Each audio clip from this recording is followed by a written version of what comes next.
Previously, on a very special Rise of the Runelords, Grelda brewed some special beer to share. For the inn, a dragon skull would add some flair. A sneaky boy came from where? The Goblin Squash stables fell to our hero's care. The good neighbors had strategic info to spare. Mary and Hecka would hide villagers from the giant scare. The party decided to lay the Thistletop catacombs bare. And you, the audience, were kept on the edge of your seats. Trust me.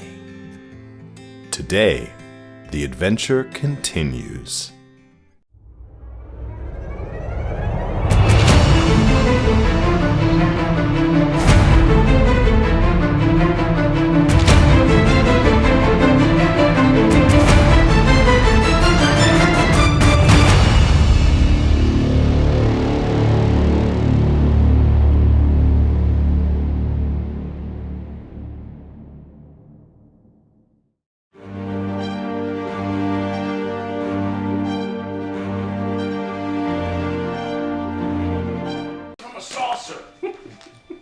Alright, so, that was the previously on, when we ended last time, Grelda had, it was morning, after everybody had gotten a long night's rest, everybody took their 8 hours, Grelda had handed out the beer,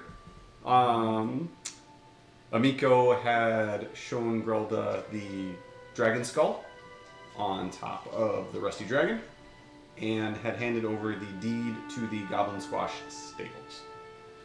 And that is where we were at. I believe it would be after 8 hours of sleep, 7 o'clock in the morning. I think that's where we left off. Sure.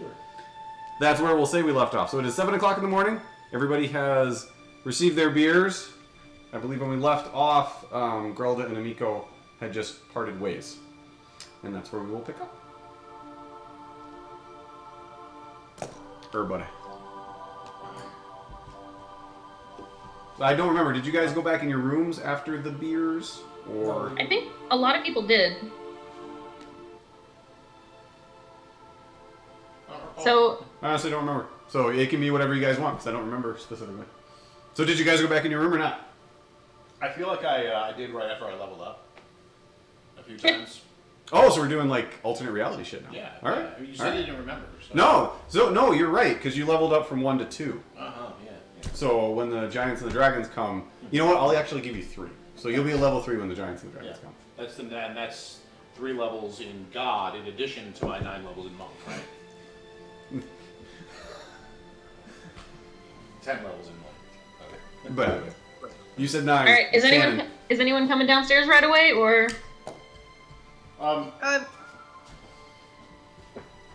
Yeah, I figure I'll head down to breakfast. Sounds good. All right, so Yeah, Nikki will go down too.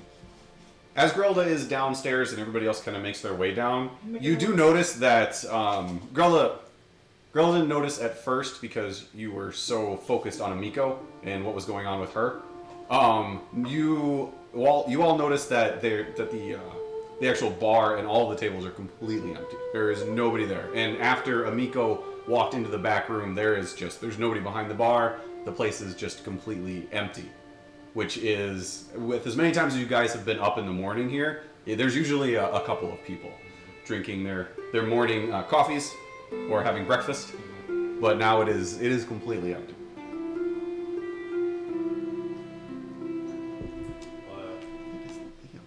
So I guess if you like look around the room, maybe like take a little peek behind the bar and see if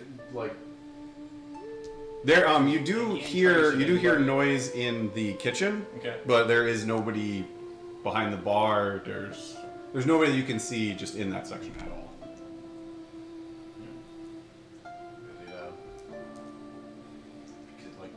We're all gonna sit down and get some food, so just sit down at one of the tables.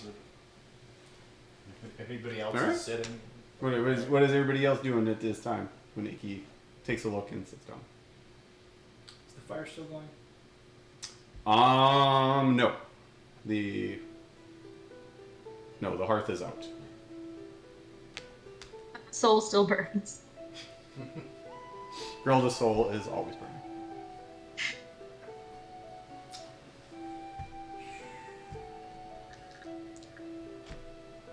All right, does anybody else sit down with Icky? You guys, what is everybody doing? Yeah, I'm gonna sit down and Okay. ask about breakfast. Grelda? Well, I think I'm gonna take the cask of beer and like take it next door, like and store it. Maybe I'll take it upstairs. Yeah, I'll take it upstairs. So Grelda like heaves the cask of apple beer, not like waves to everyone, and then sort of like giddily like trips up the stairs, taking it back to her room. And then Tarna. What is Tarna doing? Just so I know what everybody's doing. Tarna uses prestidigitation to relight the hearth and stands there with a mug of coffee. Hold on. Could we have gotten coffee? That's what I was kind of thinking. Like, we haven't seen, like, after, we haven't seen anyone since we come downstairs. With a mug of nothing. He's just kind of holding it. A mug of nothing. Delicious nothing. It kind of looks like this. While just staring into the... Mug of nothing. Did you? It's all right. You reach the mug of nothing. All right, I gotta write that down. So you reach behind the bar and grab a mug of nothing. Is there water readily available there? I mean, if I can see it, You then gonna I'll just grab water. you gonna go Steal behind the water? bar? No, I mean like Sure. from where you see. No. Do you want to go behind the bar? And look Sure. around? All right. So as you go behind the bar, there's a couple of shelves underneath, and that's where like all the liquor and everything is. And at the far end, so you have to go in, and before you hit the L, there are you do see large Yeah, but barrels marked with water on the outside. roll back a little bit, because you mentioned, All of All the the various liquors. liquors. All of the various. and Tarnan is feeling weak this morning along the path of light, and is there something that catches his eye? Something hard, something old, something smooth. Not beer. No offense. A bunch of them are unmarked. You do see what would look like scotch and what looks like a fancy glass container, but it's not marked up. Is it already open? Yes. They got this. He pauses. This fancy one's got the stopper in it. Yeah. Pauses, looks around, shakes it up so there's a little bit on the stopper, tops the stopper off. Smells like scotch.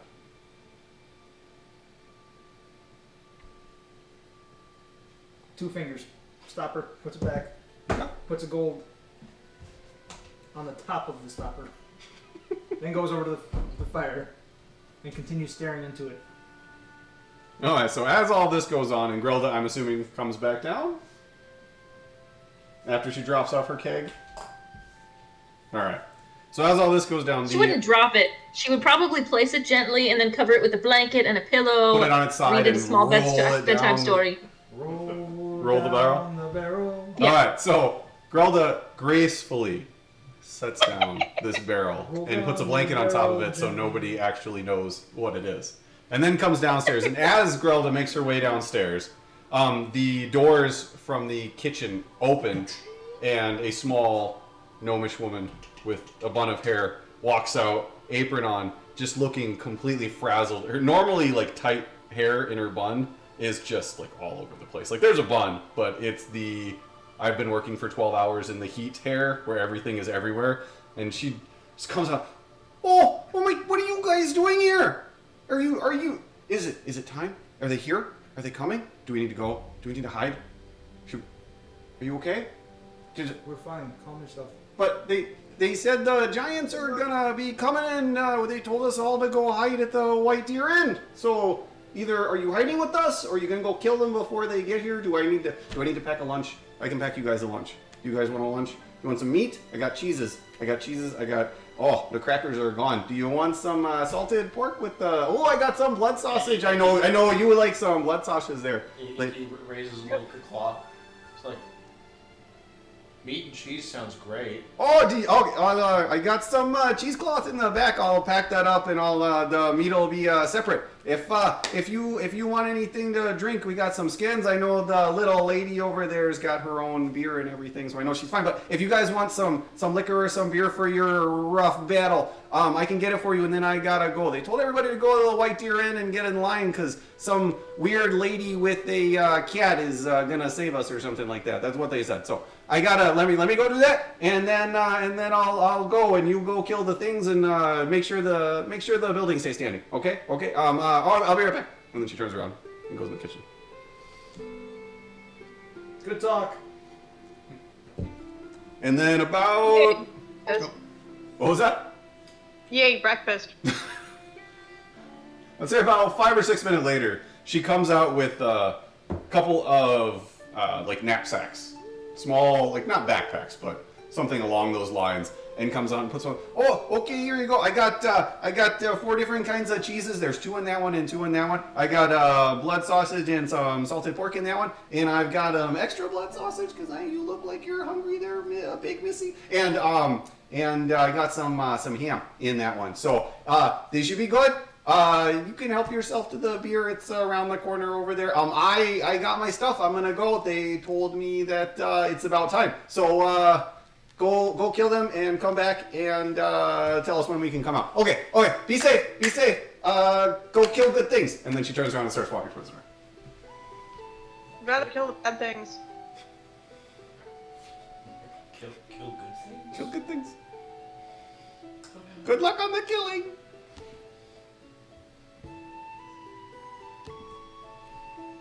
Well, Eat the frickin' blood sausage. yeah, like Delicious. he'll pick through his pack a little bit, just like eat a few little like nibbles here. It is delicious. Fantastic. Knowing that he'll want to get at some of this later, he ties it off and packs it away. All right. So are we really going up back to the Thistletop? Now I guess we're gonna go see what the hell this is about. This Was this already Don't part of the kill us plan? from that shit, this guys. This was part of the plan, wasn't it? Already this early? I don't remember that. Tarnan might, but I do not. Why are you looking at me? Because you're the DM and you are allowed to tell us if the characters remember or don't remember the plan. Well, what do you remember of the plan? Not a damn thing. That was like a month ago. I've had a few things. Well, to I know there was 2 a weeks. question as to whether or not the mage would be found, arrive in time, and have enough time to make the shelter for the people to get into. But it sounds like that's going quite well. Yes. We could go see if it's going quite well. I like that. Let's go do that. Yeah, just go check on the goings-ons and see if anyone has anything to report. That seems like a good place to go to find people. Based on what, we just heard. Come on. So Grelda will take any remaining food sacks that people haven't eaten out of, add them to her pack, and then pick up Sasha and let's go. Yep. Tarnan will use prestidigitation to put the fire out. Drain his goblet, whatever, mug, put it back on the counter. And off we go. Grelda stops in her tracks, seeing that you have put the goblet down. Does it still have liquid in it? No. Oh, okay, never mind. She doesn't stop this. Okay. Alright. Alright, sorry, hold on a second. Let's just trying to change the map and then it just stopped working because it's awesome. There we go. Maybe. I see a map right here. But yeah, that's not the map I want. Oh, well, I don't know what map you want. Maybe you could describe it? It's a map and it's got roads and buildings. Oh. I don't think that's what we're looking at. Yeah, I don't. No, I know that's not where you're looking at. That's why I said a lot. Scream if you want to.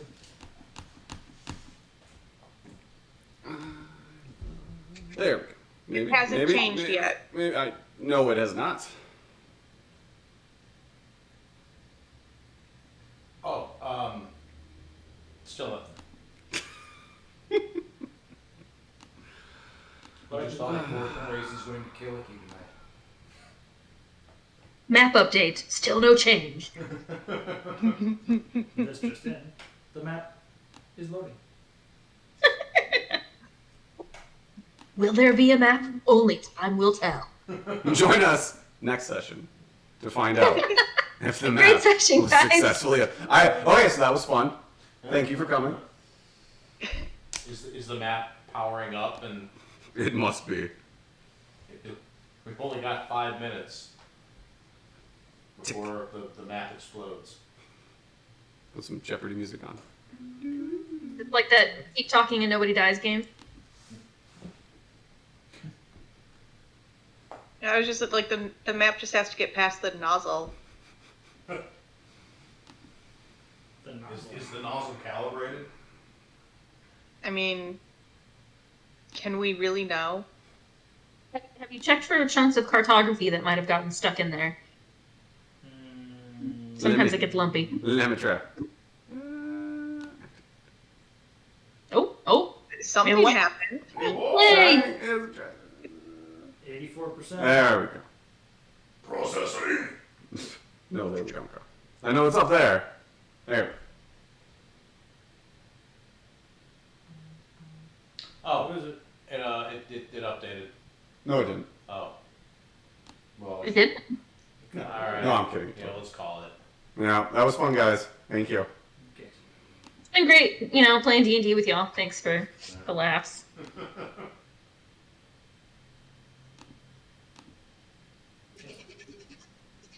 All right. So, as you were saying, all right. So you guys end up leaving, and where are you headed again? The place. The White Deer. Dagon The Lion? White Deer Inn? The White Deer Inn. All right. White Deer. The White Deer Inn with some wheat thins. Okay. So as you leave the Rusty Dragon, even for this time of day, again the roads seem empty. There's no pedestrian foot travel. All of the buildings you walk by are closed and dark. And as you make your way northwards, as you finally come in sight of the church, you do see a long line of people starting just outside of the church, going up north to the entrance to the White Deer Inn. There's just a line of dozens of families just waiting. And they are moving slowly.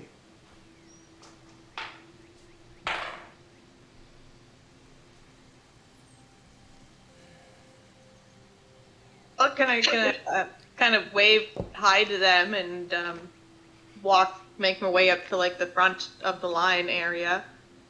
Everybody that you pass, they look scared and confused. You notice as you pass by them, they all look at you, and as they see you, they perk up and they begin like whispering to each other and pointing. And then as you make your way to the doors, you see that Sheriff Hemlock is actually standing outside of the doors, and they're wide open.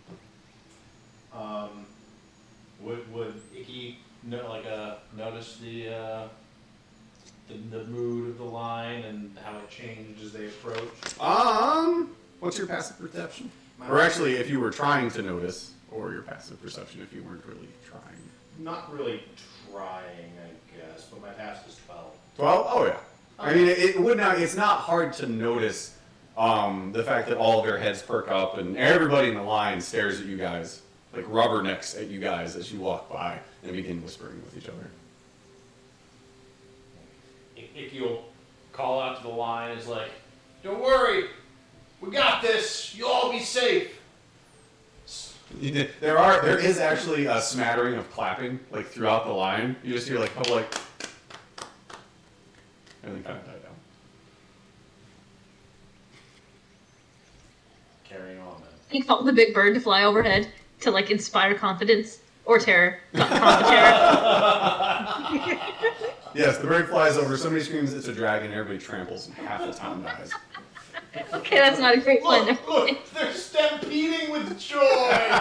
So happy to No, see that's not how Dwayne. that works with people. No. Maybe with Oracocra, but not with humans. Oreo cooker. Oh, delicious. Ooh, teeth deep. Alright, Tarny continues on to the sheriff. Okay. He is standing, leaning against the door. As you're walking towards him, he looks inside and then he'll wave a couple more people and he just keeps an eye on the inside of the inn and then back and forth and sees you approach and just like nods his head as you come within 15, 20 feet. Tarny nods back. Everything going as expected? Better than expected so far. Hecka and Mary got here an hour or two after you left, and she's been working ever since. Got, hell, half the town in there already. Well, I that's, think she's taking a break right now, but if she keeps going at this rate, we should be able to get everybody in town in here in the next 5 or 6 hours. Any word on sightings or timeline? Not that I've heard. Still nothing from our opposition, huh? I'm not complaining. Nor am I. I just hope it keeps off for a little bit.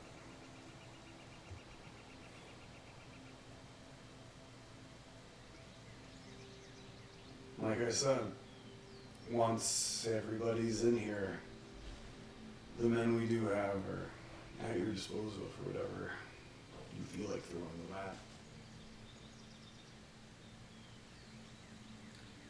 Understood. I'll be in touch. Alright. Turner walks away and motions to the rest of the party to follow. Alright. As soon as we're a fair shot out of...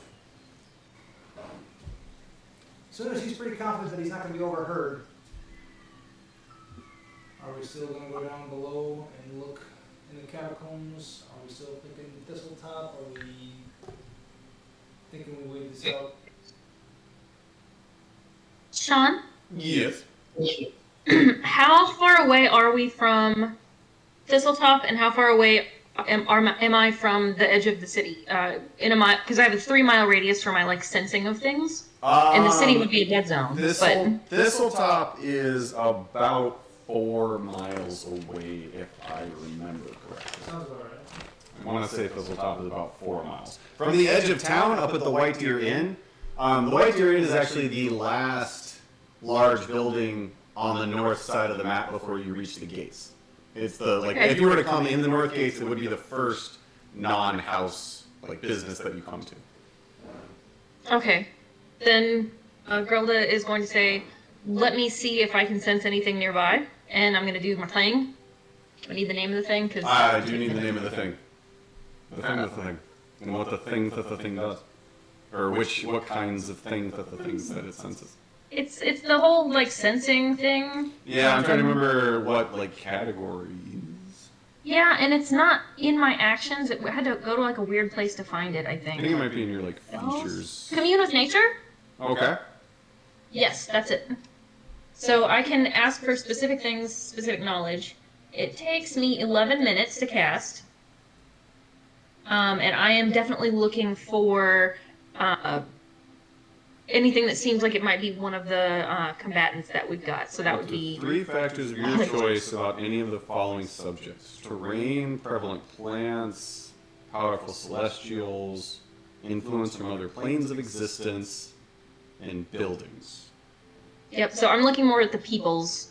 So the second bullet point has peoples in it. The powerful celestials, phase, fiends, elementals, or undead? Nope. Oh, plants, prevalent. minerals, animals, or peoples. Prevalent plants, animals, or peoples. Okay. Any of the following subjects as they relate to the area. Okay, so up to 3 facts about the prevalence. You, within a 3-mile radius, you...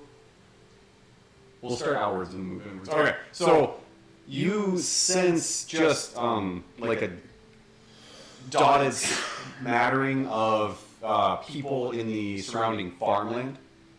Can you do this while you're in the city? I'm sorry. I thought I remembered. Last time we talked about it, and you said I could, but the city itself would seem like a dead area to me. Ah, okay.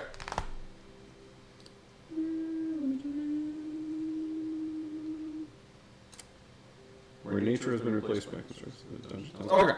So yes, when you go outside of the city, the only thing you can sense is just the small smattering of people that would be in like surrounding farms.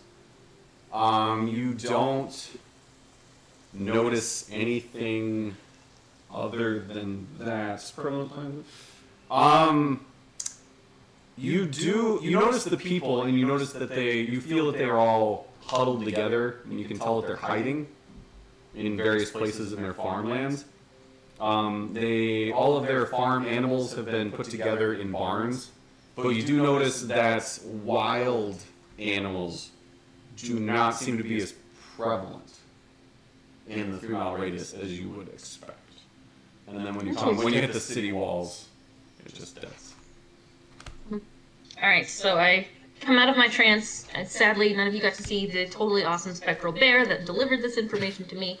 I deliver that. No, that's terrible. I'm sorry. Nerd! Nerd! People in the farm. Okay, I'm sorry. That's how I'm going to deliver it from now on. Nerd! People in farms. Nerd. I think my spectral bear's name is Greg. It's me. It's me, Greg. Mark's on his way. No, I can't say Greg, because I think of like, what was it, Downstairs Mix-Up? Old Greg. Old Greg. Oh, yeah. Yeah, I'm sorry.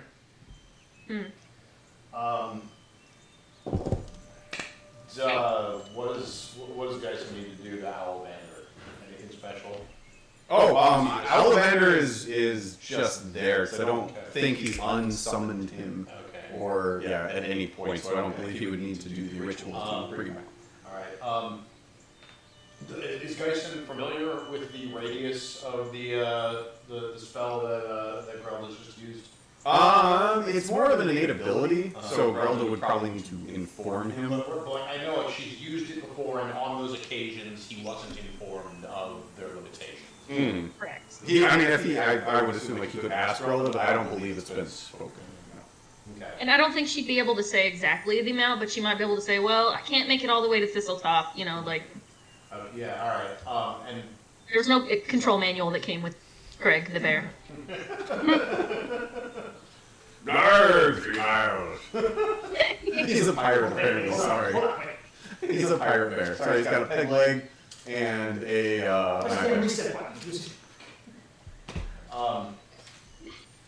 Well, I guess the point would, if Geisen would think that Owlvander could, look out and see, giants are all big. So if he thought that sending Owlvander out to just do a quick circle... You could absolutely. How far? Once he gets more than 100 feet away, you lose contact with him until he comes back, so you would have to give him a set of commands. Okay. I would basically tell him, to go out. You don't know how far. But basically go... Oh, man, I don't know what is a reasonable... It depends. Are we planning on Well, going down beneath, in the tunnels beneath the glass Well, house? so here's the thing, wasn't it beneath Thistletop that the... That's where the demon dog is. What were we going into the catacombs for again? See if we can find that. Oh, right, the scales. That's correct. The silver ones. Okay, so I guess, you think, wait here 10 minutes, just have Outlanders fly out 5 minutes, see what he can see, come back, report, and if there's nothing on the horizon, we head down. Geisen would know this. How far out would Ollivander get in 5 minutes? No, Geisen Geisen wouldn't actually know that. Geisen would have a fair idea. He'd be able to cover a significant amount of space in 5 minutes. More than 3 miles out? I don't think Geisen would know that off the top of his head. So I do not believe Geisen has tracked the airspeed of an unladen Outlander. However, I believe this could and probably should have been done while Hilda was spending 11 minutes communing with. I would assume that it would be happening simultaneously. Okay, good. Therefore, did we see anything? No. Okay.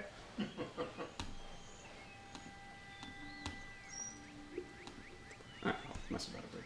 Okay. So you were gonna send him out for how long? I'm sorry. Was it 5 minutes? It's like 10-minute round. 10 minutes. Okay. So the Grelda. instructions would be go out 5 minutes, do a tight circle, come back, report what you saw. Okay, so Ollivander would come back about the time Grelda would. Give me a perception check for Ollivander, which I believe gets advantage. Do I just roll? Where would I find Ollivander's stats? It would be. There is actually a familiar section. I'm not familiar with this section. Features and traits, extras. Extras. Yep, extras, owls, and then should have his perception is +3. So roll a d20 with advantage. And you can choose to roll a dice on there. From that. Yes, if you, I think it should be a dice looking thing. It's not there for Geisen, but it's... Oh, that's because it's not. You can go to your character and roll it. D20 to everyone. Yeah.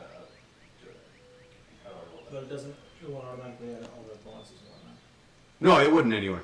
Ollivander, it's just his stat block. It doesn't have clickable rolls for him. What? I see.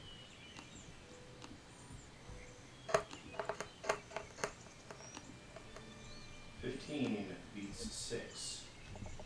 And you said it was +3? Plus a 3. Alrighty then. So that's going to be the old 18, was it? Or was it 16? I forgot already.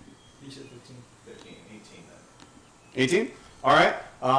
So when Ollivander comes back, you get the impression that there is not human nor animal movement that he sees.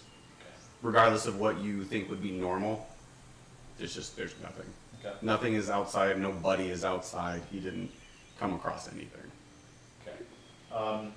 So we communicate that to the group. So it seems a little suspicious how little activity there is, but there's no activity that I can see out there. I mean, wouldn't activity just mean that, like, our messengers and warnings have done?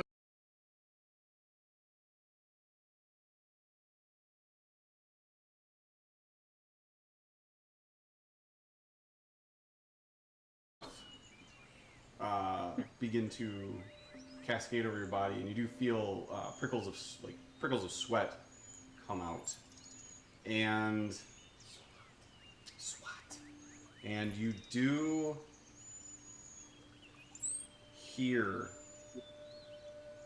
something. It starts as a whisper far away, almost like wing flaps, and then it comes closer, and you finally hear a voice that it should be in your ears, but you hear it like permeating through your skull. You did pass on your last question, so we'll call this a do-over.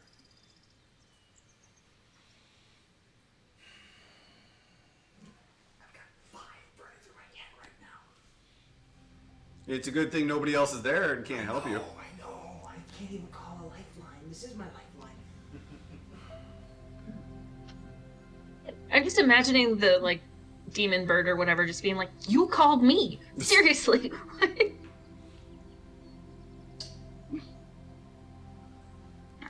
Where are the silver scales? Was this supposed to be a yes or no question? I forgot. There was no Okay. requirements associated with it.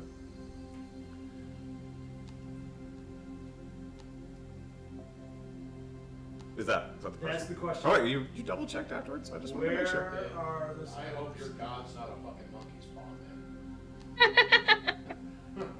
So, Down yonder. you do hear like a long, low exhale, and all of the heat in your body kind of dissipates and goes away. And as your eyes are closed, you feel your body moving. You feel like the sensation you got when you were flying on Dwayne, like moving extremely quickly. And as the movement, the wind suddenly stops, and you open your eyes and you look down, and you see an island. Almost two islands. Actually, roll this down.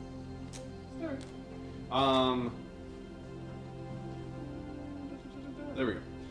What you see is an island covered in lush jungle foliage, almost split into two separate islands, save for a thin slice of land connecting them. The southern of the two connected islands is larger, but it's the northern island that your eyes focus on. The focal point of which is a sprawling mountain standing tall, solitary amongst the dense foliage around it. Halfway up the side of which you see a large, open-mouthed cave.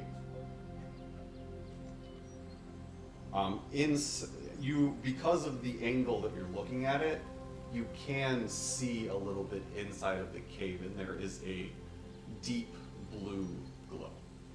And then the vision cuts off. And you feel yourself, you start to feel the ground around you again, and you're back to where you were.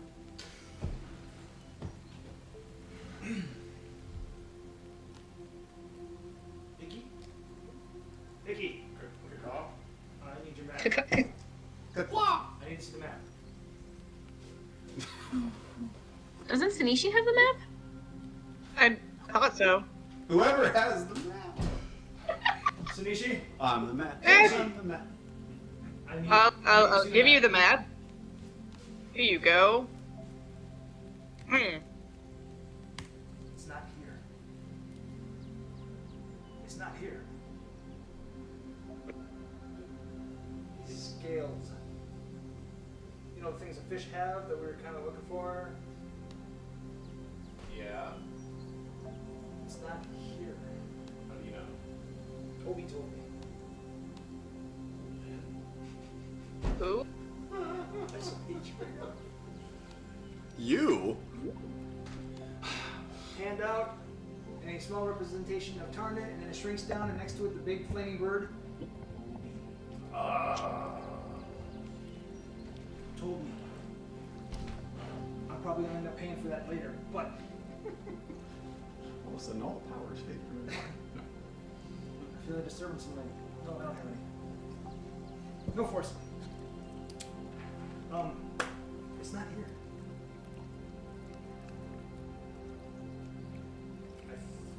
I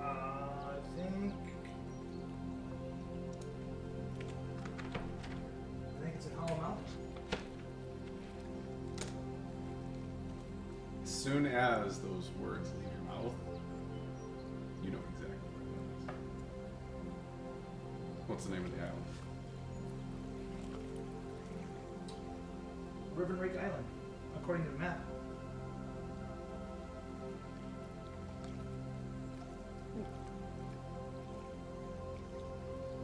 Okay.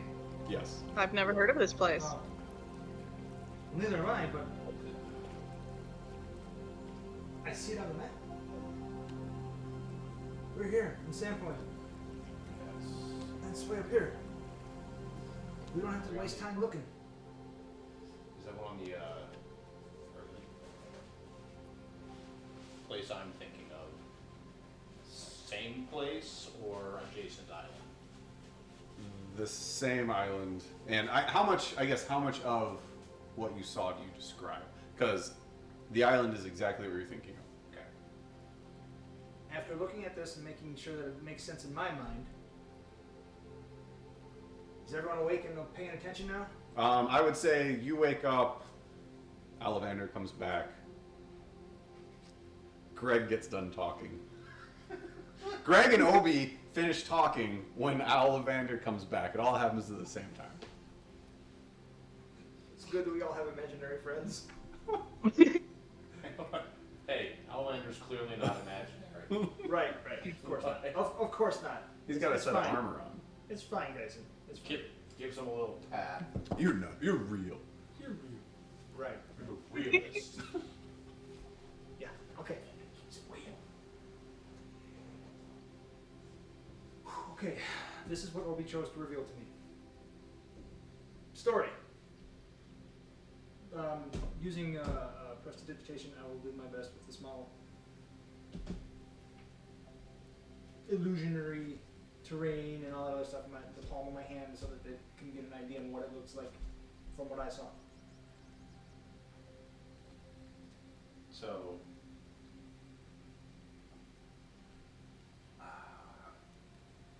you wouldn't really notice him go pale because He molts. Just Because feathers. Just like that, all his feathers go. But to anybody who knows him at this point would know that like Icky looks like visibly ill. And just kind of like looks at this image and like shocked in disbelief and just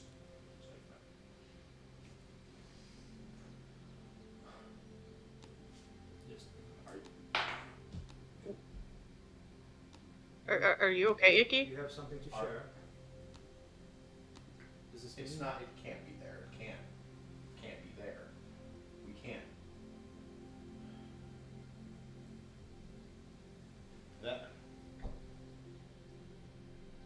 That's where it happened. Oh. That's no. We can't.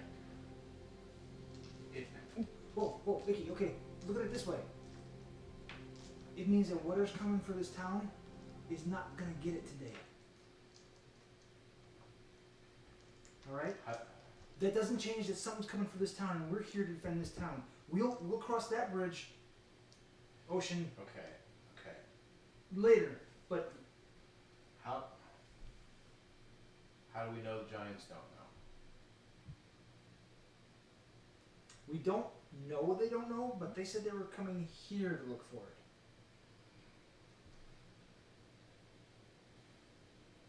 Or something they were looking for they believe is under here. Hold up. I asked for a specific item. Maybe that's not what they're looking for. Do we know that's what they're looking for specifically? That's what I was gonna.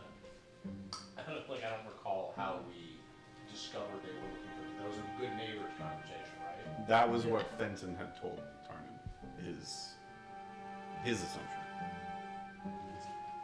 I mean, like all cool old magic alchemy shit under here. Could there be like a portal? I don't know. Grayson? Would Geisen have any idea? Could he feel? Does he have a sense magic spell? Damn it! I gave that. Sense D's, but What, nuts? I don't think he has anything like that. If you want to give me an Arcana check for Geisen, you can use his knowledge of magic and I can tell you what he can infer. While he's doing that, did you pull up from the skin map, the skin scroll that we had from the giant that had all the words so I can just kind of read it over again? Oh, Sinishi's cape. Yes, Sinishi's cave. Sinishi, would you turn around for a minute? Of course. But with the modifier, it's 10? Oh wow, so an 11 still. Alright. 10. No. Oh, it's a 10 with the modifier. The Okay. modifier is 9. Okay. Geisen would know that it is entirely possible that portals go from one place to another. That's how they work. Now you're working with portals.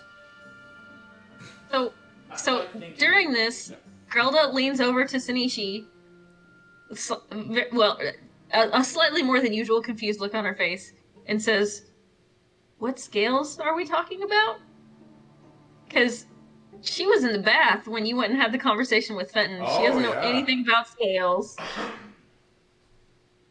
Yeah, she was not there when it was briefed to everybody else. Yep. Actually, nobody was, except for Geisen. So Geisen and Tarnin are the only people who know. He was down drinking when they came back. So Ikki That's was right. Told. So yeah, neither of you have any idea what the scales might mean. So Yeah. So Grelda thinks we're just looking to see if the giants are coming. She's willing to go along with the people in town, going to safety because that seems like a good plan. But like now, it seems like there's something missing. So yes, I will say that very easily, if Tarnin, Ikki, Geisen look over at Grelda and Sinishi, you can see the confused WTF look on their faces as they're kind of whispering back and forth. Does Sinishi have a response? Just a bewildered look and a shrug. Like, I don't know. Maybe the dragon we killed? Logical choice. Here, ladies, I'll catch up as quickly as I can, using visual aids. I'll explain the discussion we had, who said what, the items that were in play, where the townspeople are going, how they're all fitting into one building, since clearly you didn't probably know that either. So, does Tarnin leave anything out? That's basically the reason I wanted to have this conversation, was if he wanted to selectively edit what is heard by the others, I would like to know. What would he selectively edit out that I'm not remembering? I don't know, but Grelda really doesn't know much about the good neighbors, except supposedly we're, like, good helping people? So I didn't know if there was a spin he wanted to put on that. Okay, so the spin he'll put on it is when he's talking about the good neighbors and she starts looking confused and questioning, like, what kind of people are they? He'll mention how some of them give hair products out, and mention, who was it? It's not Fenton, it was Fennec and Diranor. Fennec and Diranor. They're little. They do things their own way, but they do it to try to benefit the people. So they call them good neighbors. Sometimes your neighbors aren't always everything you want, but you can usually count on them to help you in a rough time. Okay. Grelda accepts this with no further questioning. Sinishi? Yeah. Oh, I was more familiar with the good neighbors in the first place, I think. Or at least uncaring. From that point on, Tarnin continues on, finishes up the story about the scales not being there, and then again looks at Ikki and says, so even if that item is there, it's not here. You don't have to worry about that. But what if that's not what they're looking for? I guess it doesn't matter either way. We worry about the town. We worry about the town. That's all all we need to do is worry about the town. That's what we need to do.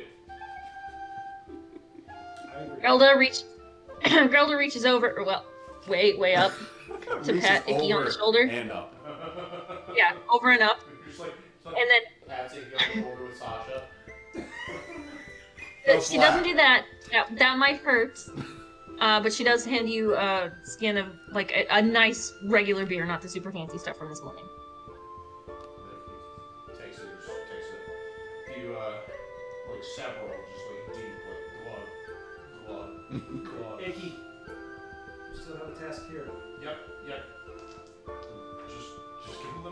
Just get limbered up. Okay. So like, Geisen, let me jump in and say,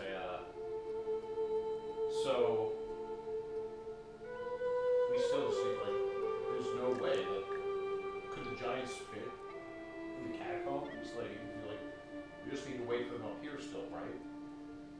If we can, unless you've got an idea on how we can take the fight to them, keep it out of the town, save more of the town, that would be fantastic. Again, if we had Mary open up a hole and use your wall of force, I mean, just, I don't even know if you could do it. I don't know enough about your magic, but they dug a hole deep enough because we saw what it looked like when you dropped one in a hole before there, guys. And if she dug a deep hole and you used your wall of force, and we got them to go right on the wall of force and cancel that one, and they all fall in. Fantastic. Then we can use the sheriff's men and whatever else at our disposal to keep them from coming out of that. But we still don't know where they are, and we still don't know how to draw them across a specific spot, especially if it's got like a field of force or whatever you call that thing. Well, there's a wall of force. That's what I'm like. It's a wall of force. Got it. Okay. Technically, we could use it as a floor of force. Because the floor is just a wall on the ground. Sorry. I was thinking it would be more like the roof of the hole, but a roof of force doesn't work? No.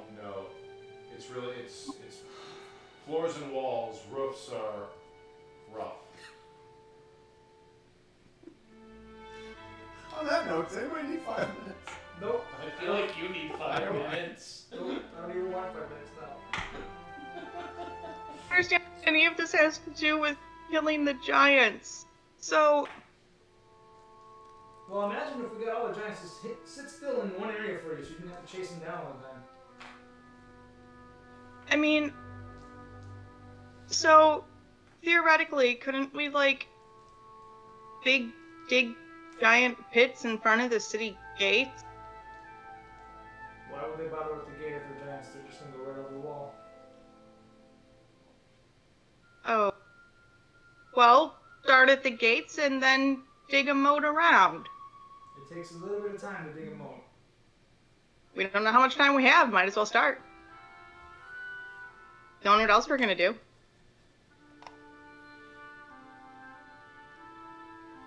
We could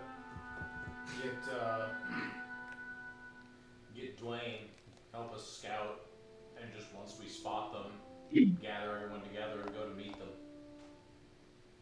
Someone could go talk to the magic lady. She's resting, but she was offered to us after she... I know these things now. But she was offered to us after she made them.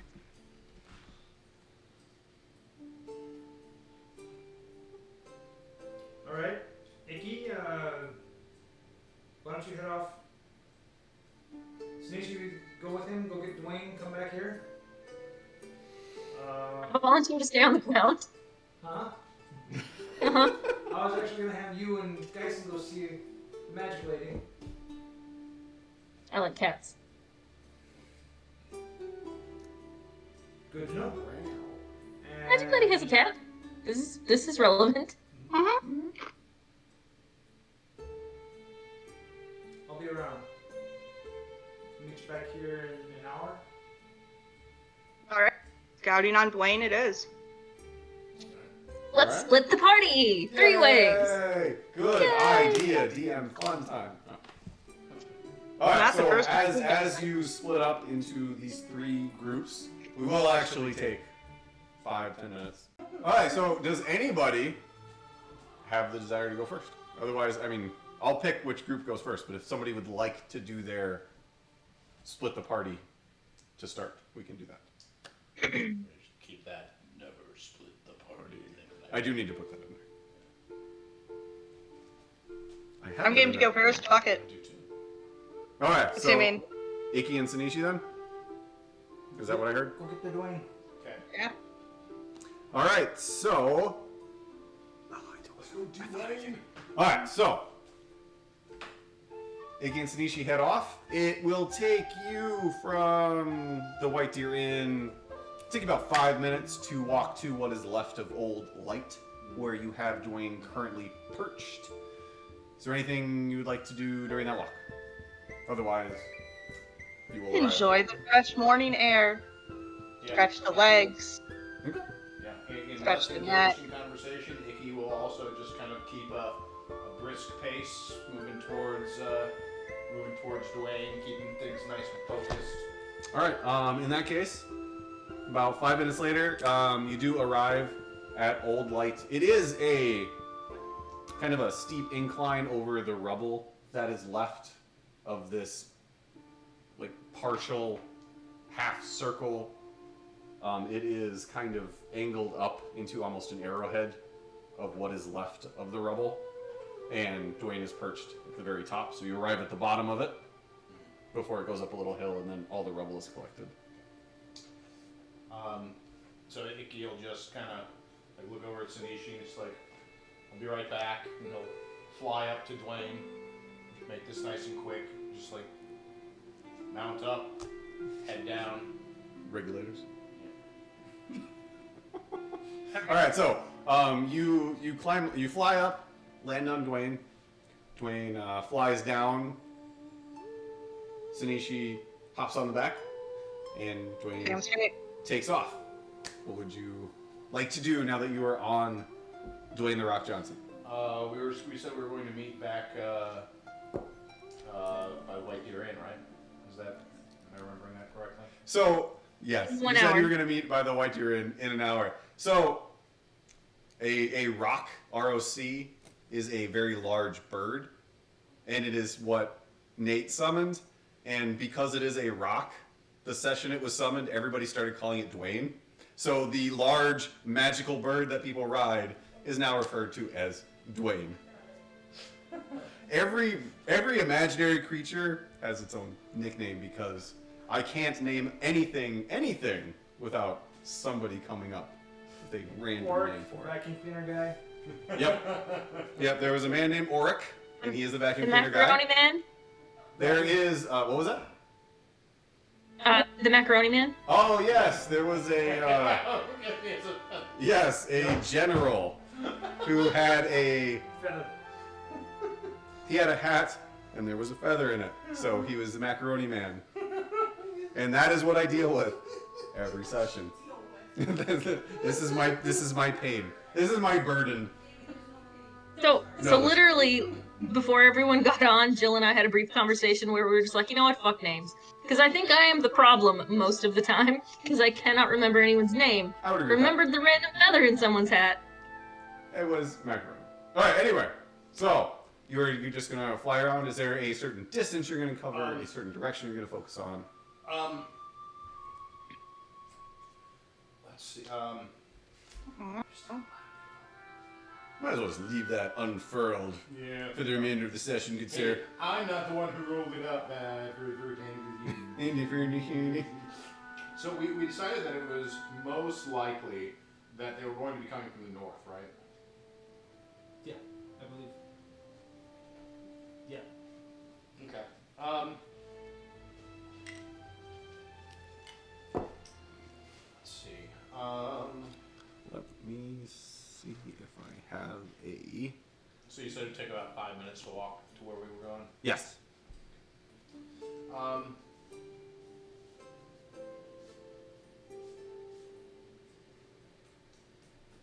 Alright, what I can do, let's see if it'll activate. You can do it. Alright, I'll allow it. Nate, No.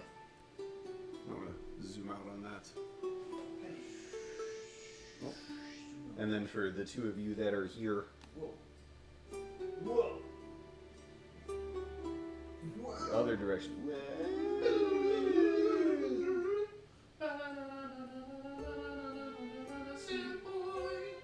Oh wow, okay. The one for you guys has no markings on it at all. None whatsoever. Oh man. Alright, so Sandpoint is Oh. right there. Can I? Nope, let me try it on this one. It's right here. Oh, the ping is not working. Lovely. Give me a ping vicinity. Lovely. Anyway, Ping. Give me the map that goes it is actually on the most northwest portion of land. Did? I can't see your. They're dead. Yes, right moved. there. Right there. That is Sandpoint. Okay.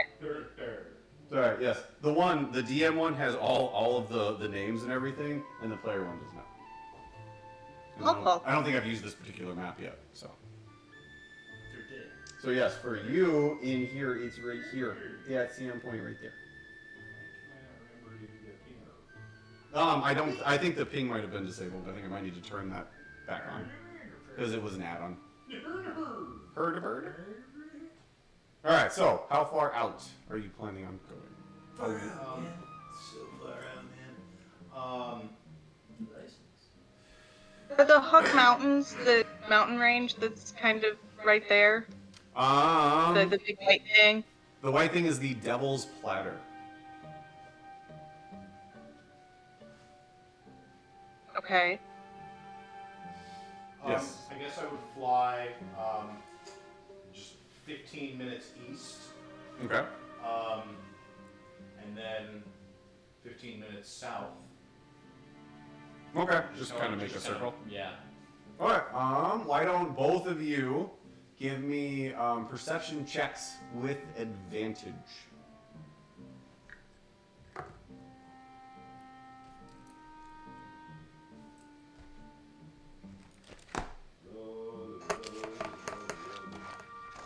Yes, Tanishi as well. I'm gonna go with the 19. I'm gonna go with the 8. 19 and an 8. All right. Just the dumbest fucking bird. The bird that's on a bird is really... You're busy flying a rock. I'm on a bird. Yeah. The bird is busy flying the other bird. Alright, let me...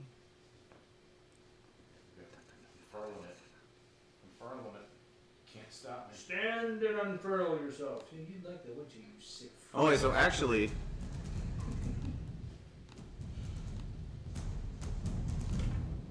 Sanishi is the one who, as it's, you fly 5 minutes east, and you kind of begin to make your trip down south. And about halfway through that, in the distance, Sanishi does see an object in the sky coming towards you very quickly. Dude, there's a thing. There's a thing in front of us. And this It's is, in the I would sky, say, coming this towards is us. about, I would say this is actually as you're going out and down. So, I would say this is about half hour into your flight, because you would go back. So yeah, about 35 minutes into your planned hour flight. This is in the distance. I mean, it is miles off still, but it is easy to see. It is easy to see something in the sky coming towards you. There's something big in the sky coming this way, right there. I mean, way the fuck over there, but right there. Well, that note that we got said that they were sending a dragon with them. Could from what we see, could this feasibly be a dragon? It is entirely possible. When you're in the air like that, judging distances is difficult, so you don't know exactly how far this thing is away, but you can see it, and it is. This is not a like this. You all know like this is not a bird. This is not like a small seagull flying around. A bird. Bird. Would there be any other creatures or ships, like an airship or anything like that, that I would expect to possibly be in this airspace? Like That you would be expecting? No. Okay. The possibility is there, but you, Icky, are not aware of anything else that you would think would be flying in this airspace other than Dwayne. Okay.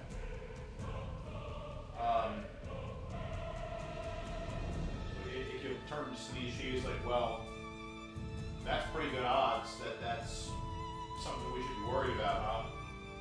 Yeah, I would think so. I think it's probably best to be worried and wrong than not worried and wrong. Alright. Well, let's make a note of the direction this is at, and let's head back to town. It is. Alright. I point a finger at it and like keep the finger pointed as we move I around. like your direction. Like a pointer. Yeah, you know. I'm just imagining us getting the ground Sanishi still with her eyes closed, finger pointing. It's like it's there. See, I'm like seeing. point at this point, like looking away, and he's just like. I'm not. It's not me. No, I'm thinking like. I'm seeing like Michael Jackson dancing.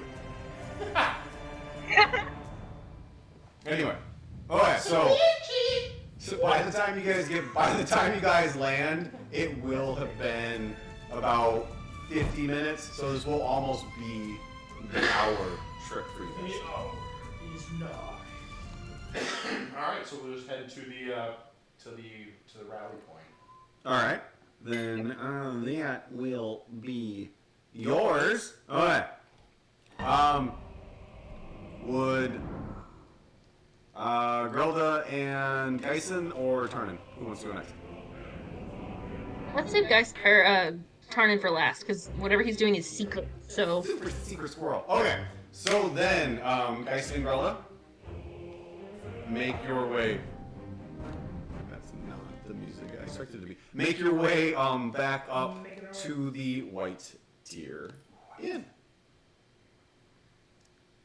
So Grelda is kind of a follower when it comes to this sort of thing. So Alright, well, super duper. So Geisen's just trundling along in his little gnomish fashion. Okay. And basically, we're just to refresh my memory. Yes.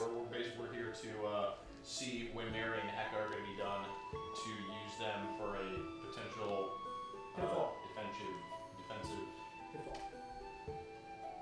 thing. I don't know what you call it though. Maybe a Pitfall?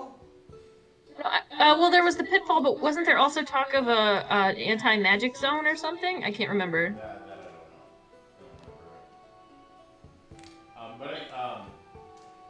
All right, cool. Sorry, I'm done being No. vague. For now. For now. The pitfall? Was it a pitfall? I feel like no. Pit boss? But was Alright, it? so guys gonna like head up. Fall Guys? Like how? What's the scene look like as we get up to the? Alright, you do notice that from the last time you were here, there has been forward movement in the long line of people that are up to the White Deer Inn, but you still see dozens of families lined up waiting for their turn to enter, and it is still Sheriff Hemlock standing outside of the door, waving them in group at a time. I guess guys will look up at Grelda. Like, I don't have a very good feeling about this. I feel like she's probably gonna be busy for a while yet, but guess we'll still go in and see if we can talk to her. Grelda briefly enjoys the fact that someone had to look up to her to talk to her, and then agrees. Alright, so as you approach the door again, the door is wide open. The sheriff's just standing at the outside. He kind of looks at both of you, raises his eyebrow a little bit, and just nods. Geisen tips his hat. Alright. Then, if you continue past him and the people, you can, as you make your way into the White Deer Inn, all of the tables and the bar itself are almost completely empty. The line of people continues directly along the wall and then into that little storage room that would lead down, into the entrance and down the stairs. However, you do see the bartender, Garridan, behind the bar, and directly in front of him, you see the back of a woman with curly red hair, both up in two tight buns on the top of her head, and on her shoulder is a large orange cat with its tail wrapped around her neck. And as No sign of her here, guys. What was that? No sign of her here, guys. And as you walk in, the cat's head actually, it really quickly just flicks around and looks at you, and it looks at both of you, and just back and forth, and then its tail unravels around her neck and just kind of swishes along her back, and it just looks at both of you, and it nods one at a time, and its eyes slowly blink open, and then it turns back. And after it turns back, as you walk towards her, she scoots herself around on the stool and looks at you, and just is sitting the same way you saw her weeks ago at this point, just in a long flowing crimson red dress. And she just looks at both of you, looks down at both of you. Well, it does seem that you have been quite busy since the last time I left you. Oh, that's us, the busy buddies. Quite. So, looks like you're making some good progress with this lot here. Do you feel like you have a lot of time left on this? Because you might have another need for your talents elsewhere once you're done here. Well, after I take my quick rest here and enjoy my beverage, I should have enough space created for the remainder of the town in 4 or 5 hours or so. Fenton was gracious enough to let me expand his domain any way I chose. So I've been able to get creative, which makes the time go quicker. No, it's good to hear, but And the cat's tail swirls back around her neck, almost like a necklace, and just kind of is just going back and forth. And the cat's eyes are looking at whoever, like you're talking, so the cat's eyes are staring right at you. What kind of extra work did you have in mind? well, we were talking about building some sort of, forgive the expression, but lion trap, or tiger trap, rather. Cat kills you just now.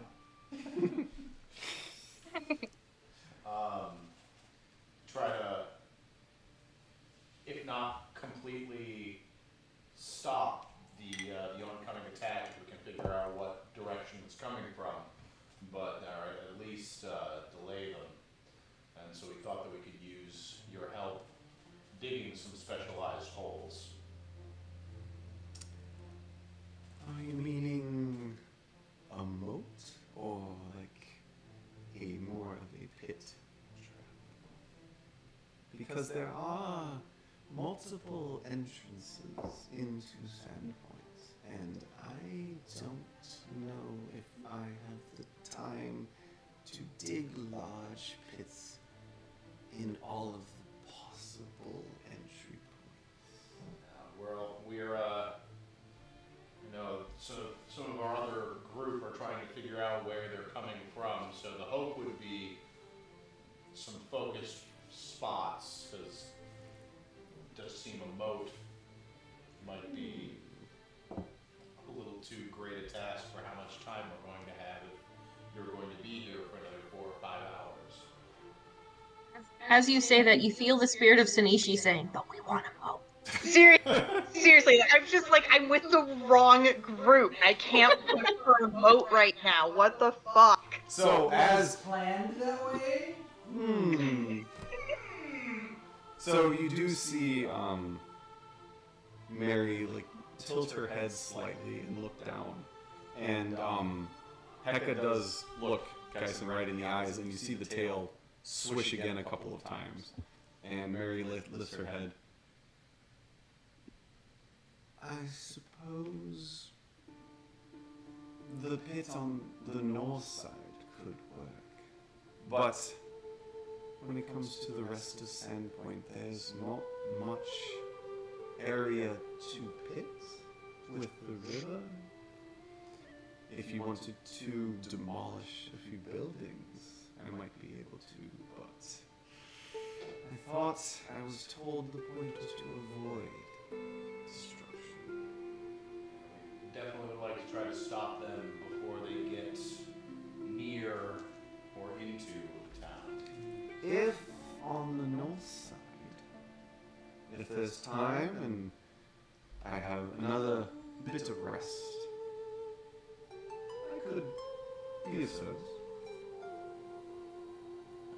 I think that's all we can really ask. You're doing quite a lot here. Yes. Hierophantine a bit. Hence why he has his domain in the first place. So hopefully this will even it out. Well, will you just be here for your rest then? Oh yes. Is there a better way to rest than dark beer? You take what you Grelda chimes in because she's been eyeing that glass. Like, you're resting and you're drinking this, and this is from was it, the White Stag, right? White Deer Inn. White Deer, and she has sampled the wares of this town. That's not the best place you can get some beer here. So she does glide across, or actually, she asks the bar because the barkeep is there, right? The Yes. bartender. Yeah, he's behind the bar. So she like makes a motion like she wants an empty glass. He's kinda, he looks at you, looks at Mary, looks back at you, takes out a tankard and pushes it over to you. She, I'm gonna say expertly, we'll assume that there wasn't a giant fumble there, and pours in some of the new apple beer Okay. and gently, like almost like it's like molten gold, so valuable, pushes it towards Mary. Mary, like, looks at you, tilts her head to the side, picks up the glass, picks up the tankard, holds it to her nose, holds it to Heka's nose, and Heka like puts her face basically in the tankard. The cat does, lifts its head, and you see the tail swish a couple of times again, and she takes it and lifts it to her lips, tilts it, brings it back down. Looks at Mary, looks at Heka. This is quite a bit better than what they have here. You should learn from her. And then the bartender, don't tell me what to do. I love this bartender. And then she looks at Grelda. Thank you. And then Heka's the cat's head actually it bows a bit as well, and the tail swishes a little bit on Mary's chest. So Grelda taps again, but then motions for something smaller. She wants a smaller glass. The bartender pushes a shot glass to you. I fill the shot glass and then pass it deliberately, like at the cat. Mary reaches with her other hand, grabs it, and holds it up to Heka's face. And Heka looks at the glass, sniffs it, looks at you, does a very like slow eye blink, and bows its head, and then puts its head down and starts drinking out of the glass. Mm-hmm. Yeah, cats can't sip. They just do that. Yeah. And it takes the cat a while. It's working on it as the rest of the conversation happens. I will make all of my friends through alcohol in this campaign, apparently. Hey, whatever works. Some people have personality. I've got alcohol. That's all I got. You have a fantastic beard. Thanks to Sean, because he didn't make me roll to make sure it was fantastic, which was very generous. Thanks to her fantastic beer, she has some beer-tastic friends. Ah! Alright. So, as Heka is lapping at the beer, Mary takes her tankard and sets it down, puts her hands together. Is there anything else, or should I come find you once I'm done with my rest after the folks here are secure? I think, yeah, come to find us would be perfect. Where will you be? That. Or I can simply message you, and she looks at Grelda. Actually, so when she says like I can simply message, and then the cat's head actually looks at Grelda, and then Mary's head follows you, and find out where you are at the time. Like, Grelda is immediately thinking, I'm like the worst person in the world to ask where I am. I don't know. I'm with these guys. I just follow them. But out, like physically and visibly to the rest of the group, she's like, yeah, all right. It's a good idea. Good. Well, she's still holding the glass while she's talking. Well, I'll let you get to it then. And then she nods her head. The cat lifts up its head, still like all wet, dripping. And it bows its head as well. And then she kind of turns back around on her seat. And as she does, she's still holding the glass. The cat's head, like the cat half turns and its head turns, and it like stares at you as you turn and go wherever it is that you will be going next. Internally, Grelda's doing the like giant, like wiggly anime eyes of like, cute, I love the kitty. But outside she's like, yeah, I'm cool. That was cool.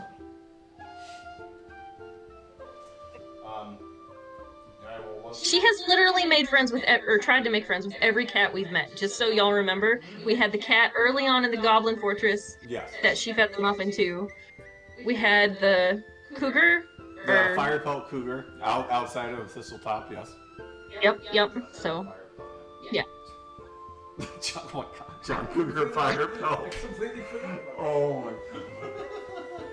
I forgot about John Cougar fire pelt. Alright. So as we leave, like about how long have we been here now? Between the walk here, I'd say 20 minutes. Okay. It was a relatively short Is conversation. Is there anyone else in the bar that we recognize? Like, Dyranor between or... the people in line? There could be anyone else. The only people actually in the bar proper are Mary Hecka and the bartender. Everybody else is in the orderly line. So if you would like to see who's in line that you might recognize, both of you can give me a perception check. I guess idly she would check to see if it was anyone she knew. Okay. So, really? Oh, worst dice in the world. There may be humans in that line. I'm not entirely sure. What'd you get? A 5 total. I rolled a 5? 1. A nat 1. Nice. Yeah, that's bad. And guys? Oh, if he wouldn't, that's fine. I know Grelda's looking. I don't know if Geisen would. I don't know that Geisen would right now. Apparently Geisen is not joining us today. Yeah, I saw that. I haven't had a chance to respond. Did he say anything about how she's doing? No. Okay. Just that they're gonna try to get her to bed. Okay. Well, at least they're home in that case. Okay. Yeah, they just got Yeah. home. Well, 25 Yeah. minutes ago. But okay. But if they're That home, said and he'll be up a lot tonight, and he said not to let Geisen die, so that's for you, Nate. it's all on you, man. Yeah, I All on you. Like, well, I'm playing him. Sorry. So sorry. Yeah. No, you should just message him like at the end of the session. Just say sorry. Don't explain it. Just say sorry. Okay. So yes, Grelda. You do kind of look at the faces as you walk by, but as you're walking, you look at the face of the individuals in line, and then your head looks back at Hecka, and then you look at a couple people, and then your head looks back at Hecka, and then you look at a couple people, and you don't really pay, like you're trying to look, but like ADHD kicks in, and you just keep looking back at the cat, and you can't focus. So you don't notice anybody that you recognize, other than like seeing random people on the street, like you vaguely recognize faces, but nobody you like are familiar with. Yeah, this is very in character. I buy this. I mean, it's a cat. So, are you, as you exit the White Deer Inn, is there anything else Grelda and Geisen would like to do? No, I guess like Geisen would probably be like, all right, well that went quick. Do we want to just head back and wait for the others? Well, you guys were going to Anything meet at else? the White Deer Inn, right?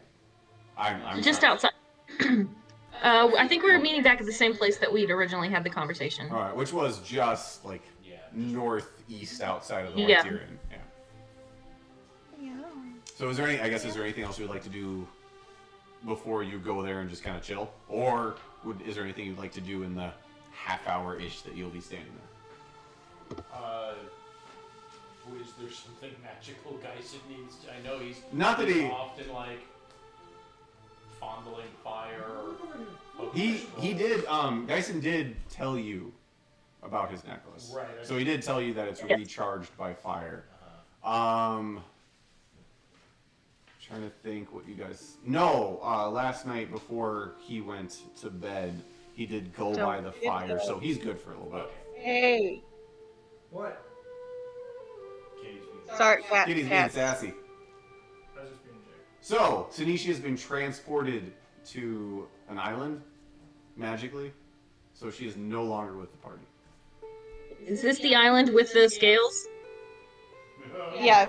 That seems way too way too relaxing. Way too relaxed. Alright, so, then you guys will just be hanging out, and we switch to Turnin. It's not my fault. Let me... Oh, yeah. Oh, yeah. My Pillbug friend. What's his name again?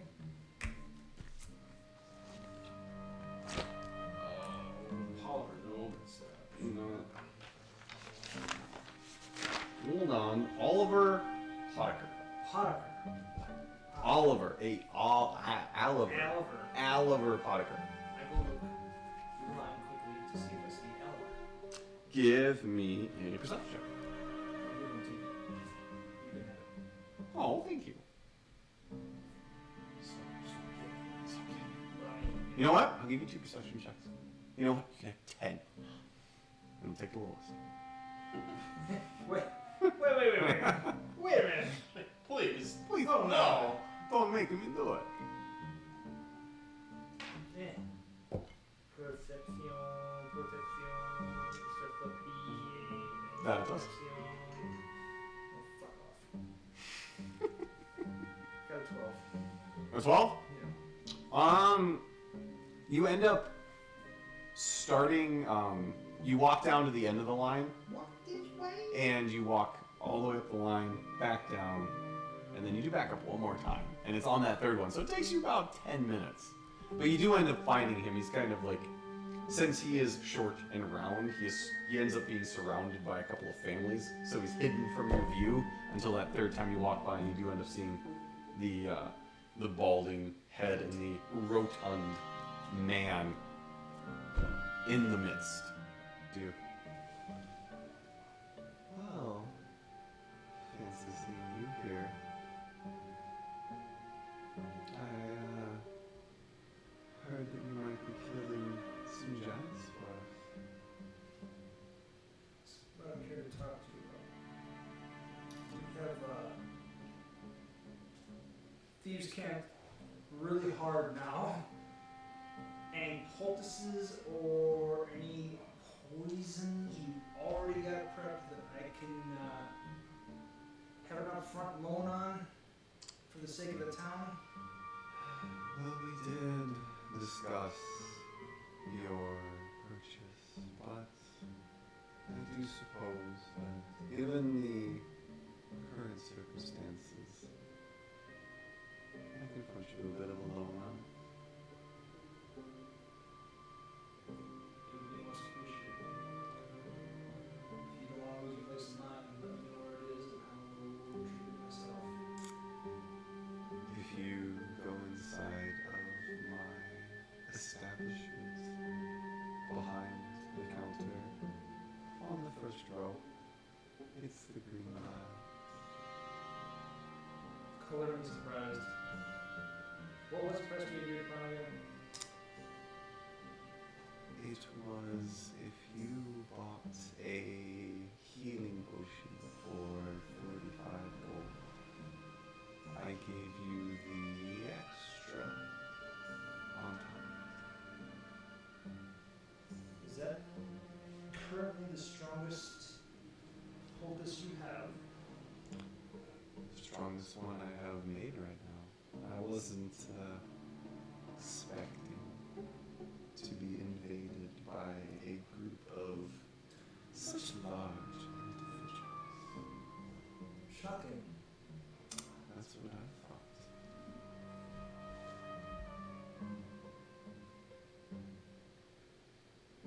What was the cost of the bushing getting? It was the basic cost was 50.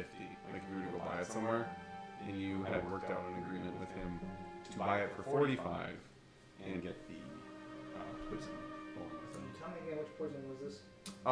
It was a poison. It was. I mean, it was a fairly basic poison. Yeah. If I remember right, it did an extra D4. 1d4 damage for 1d6 rounds. Which is in D&D 5th edition, that is a pretty standard entry level poison. But you did know that even purchasing a poison like that would have been 60 to 75 gold by itself. And it had 4 applications on a weapon.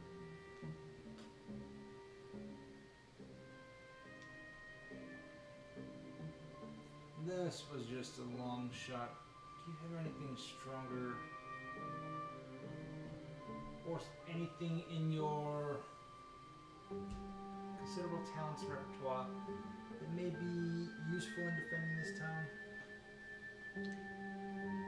If I had more time, I'm sure I could concoct a few fun things, but for reasons that should be self-explanatory, I don't keep those things around unless necessary.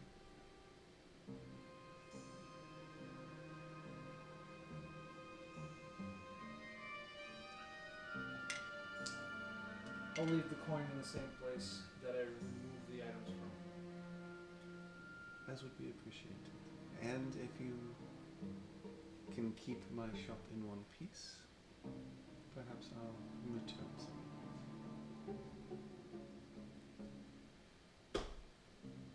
The offer is appreciated. Do what I can, regardless. Then may you put it to good use. Hope to see you on the other side. Ah, yes. I hope this is only the first of our many transactions to come.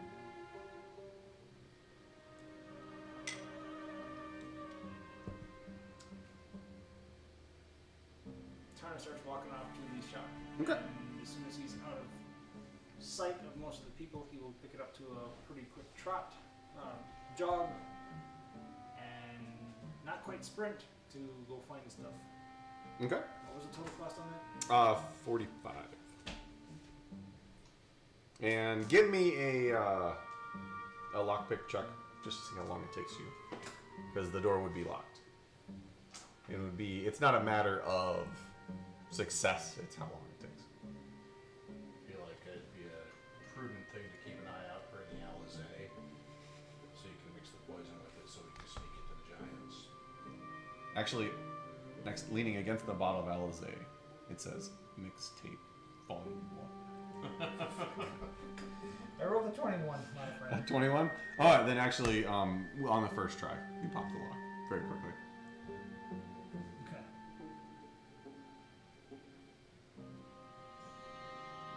Okay. And as you go through the shop and around behind the counter, it's exactly where you said it was going to be.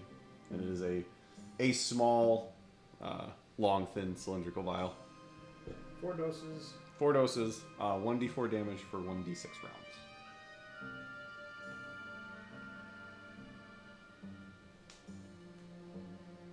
And it can be applied to anything. A melee weapon, an arrow, a bolt. A bolt. Yep.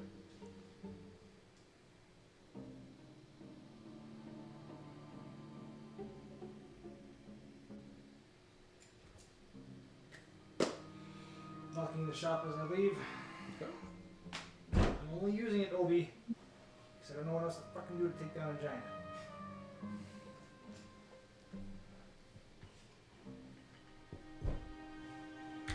Means justify the ends, right? Come on. And trot back to the meeting point. Alright. After dosing 4 bolts. Adding it to a bolt is a free action, so you don't have to do it. Oh. If you decide you want to do it to a dagger or something like that, it's one of those things you can do. Immediately. Yeah. At least that's how I'm running it. So they're back pulling him. I'd say it's been about 20 minutes. You probably get back to the meeting point before. I would. What was that? I give a healing potion as well, yeah. Yes. Because you actually purchased the healing potion and not the poison as part of it. So I would say you actually get back to the meeting point a few minutes ahead of Geisen and Grelda.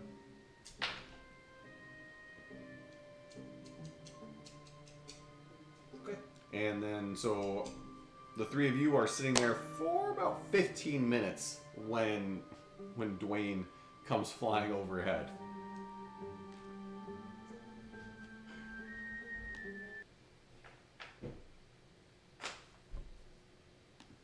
Alright,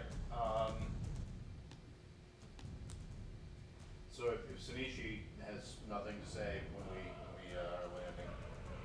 Where are you gonna land? Just so I know. Like right at the landing or right at the meeting point? Okay. Yeah.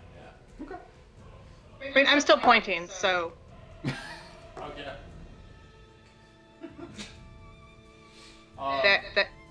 that way.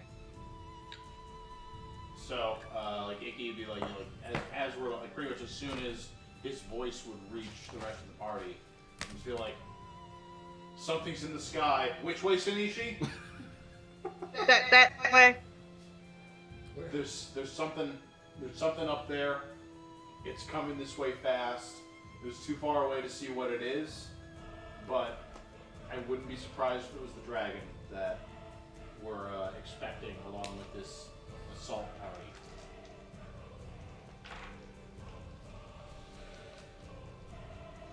How long before it gets here?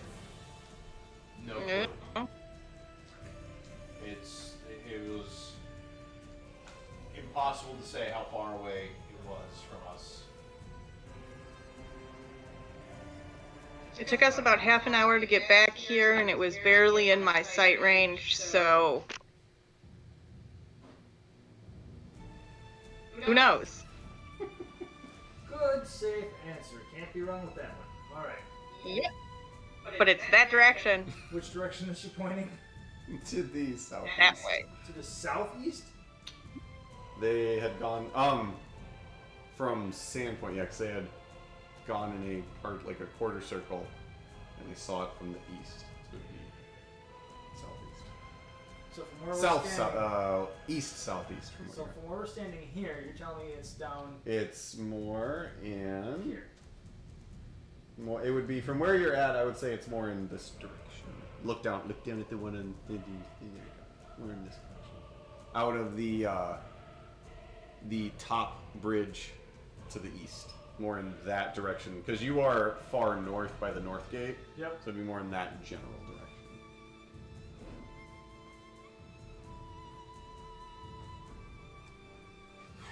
All right, I'm gonna let the sheriff know. Sorry, just when Jill leaned over and there were, like, with the background and the way Google tries to, or the way Discord tries to do the background with it, it just looked funny.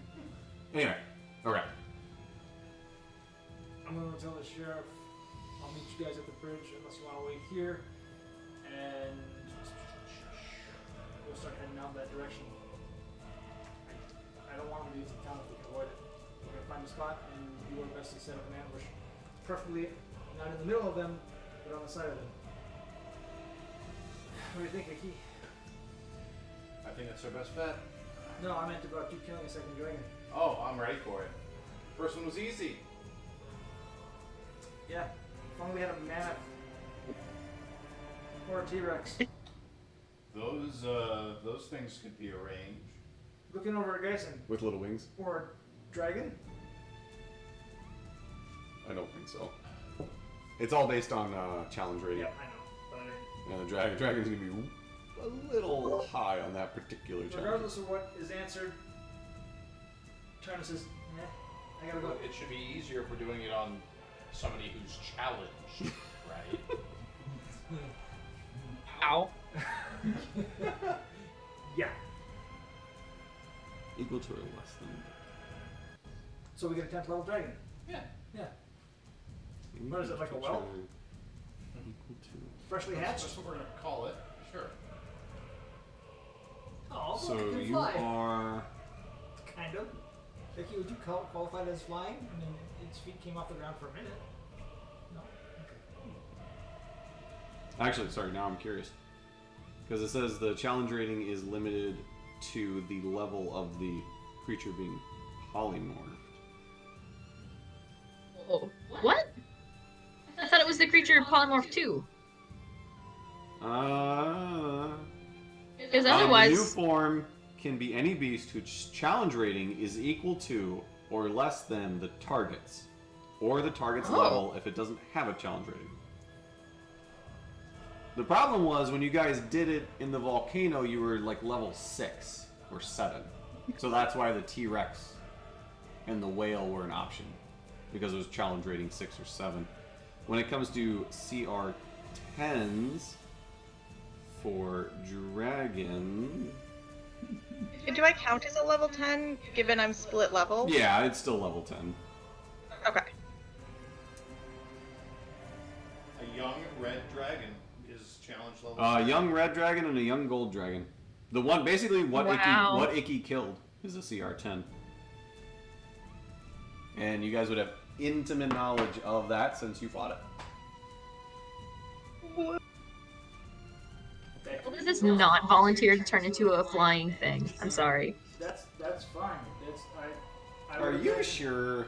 I would imagine that Icky, being a flying thing, would have no problem being turned into a flying thing, controlling the same amount of limbs, understanding the ideas of how to fly, and use fire.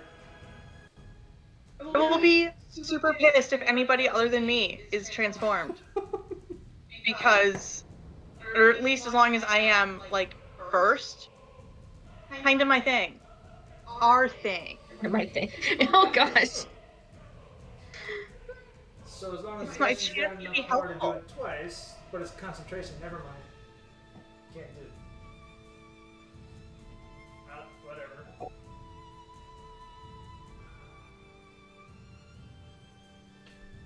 Sorry, I'm looking at this list of like, it's an organized list of like, here's all the monsters that are under challenge rating 1. And you're like, just Oh, okay, so you're reading looking at that 10. list and be like, ooh, wow. Ooh, all the things.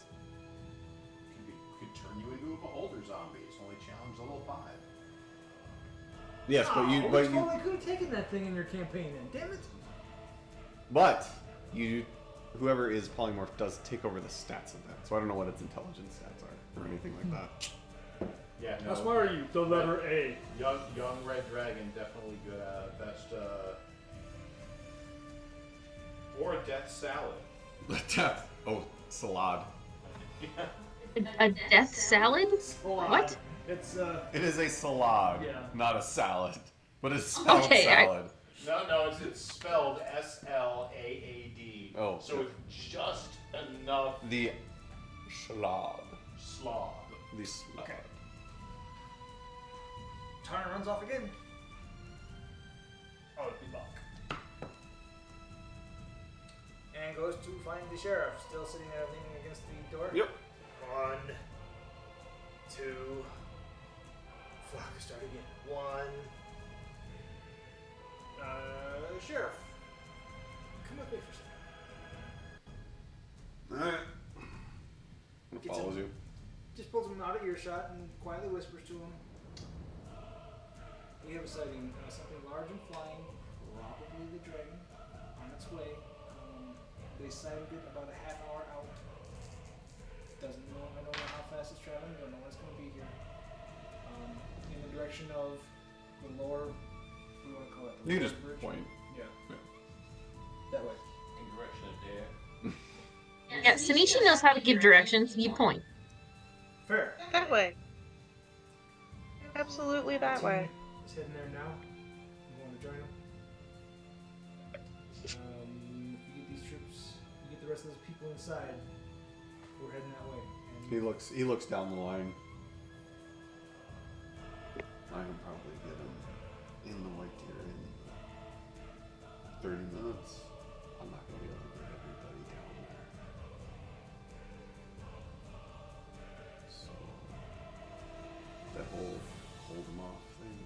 Whatever gets past us is yours. We've got crossbows. Let's see what they can do against a dragon. Hold it off as long as we can. I'm thinking if the dragon's coming on its own, we'll take the dragon. If the dragon's coming with giants, we'll focus on the dragon. You might be stuck with several giants. We will hold off whenever we can for as long as we can. Good luck. You too. I hope more than one of you can fly. I will. Thankfully, Oh you're my. not there. Well,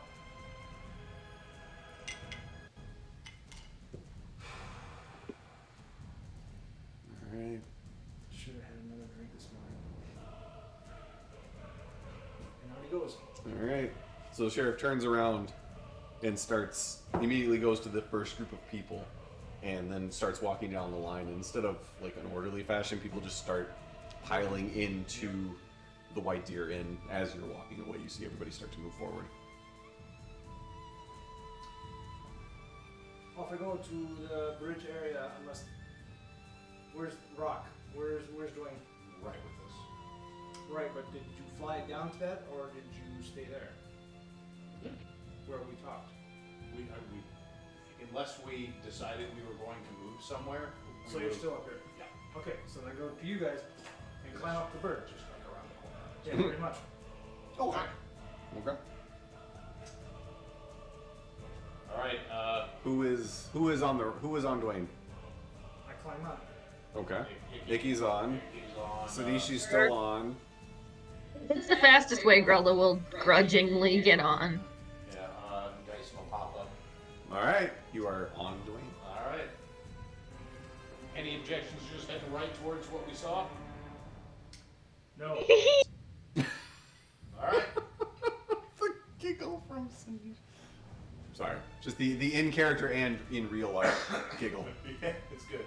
Alright, so Dwayne takes off, begins to head in that direction. As soon as you get up, everybody can see the object coming towards you, and it is significantly closer now, and you can actually see the wings out to the side flapping as it's flying towards you. And you get the general outline of the body, and then you can see that there is at least one thing on top of it that seems to be sticking out. Is it a dragon-shaped thing that we see? I mean, from where it is right now, it definitely could be. The wings are very long. Are they like feathery or are they? From this distance, it is more just a blob, but the Okay. way it's moving, like you can see how it's shaped, and that's how you can tell that there is something on top of it, because it is an odd outline, but at the present time, you cannot see it. But Dwayne does begin to fly towards it. Is there anything anybody's doing as the distance closes?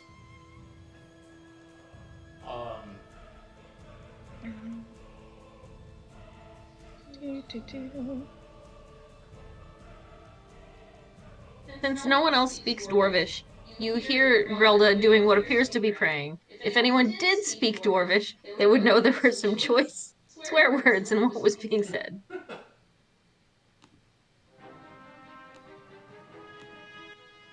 All right, so outside of choice dwarven swear words. I get like Icky would kind of like look around, just like shout to everyone over the sound of the wind and the beating of the wings. Like, anyone have any ideas how to bring that thing to the ground? Thought we'd throw an Aarakocra at it. I mean, come on, you killed the dragon before. Can't be too difficult the second time. We've established that I cannot pass command of the rock to somebody else. Yes. Correct? Yep, it is yours to command, and if you disengage from it, then it's whatever the last command you gave it was.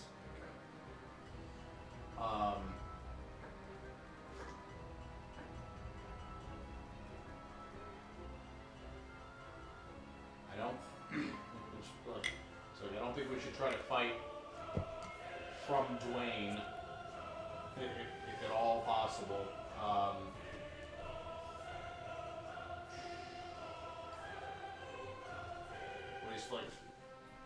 Wait to close the distance a little further, see if we can better assess the situation, and then...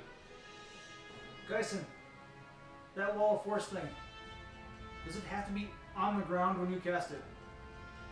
I know exactly the answer to that. And Because it is my spell. This is my spell. There are many like it, but this one is mine. No, springs into existence at a point you choose within range. It can be free floating or resting on a solid surface. But it doesn't move. It is cast in the spell. Well, I'm just thinking. Is it invisible? It doesn't have to be invisible. If he can just cast it right in front of the thing before it has a chance to turn. Splat? How does he cast... Oh, I see. Can you reset this spell slot since we were long rested? Yes. I can, yep. Gyson, dragon, wall of force, whack! That's... I understand what Grelda felt like when she was talking about she doesn't know the difference between woolly woolly woo and dilly dilly dee. Will it work or not?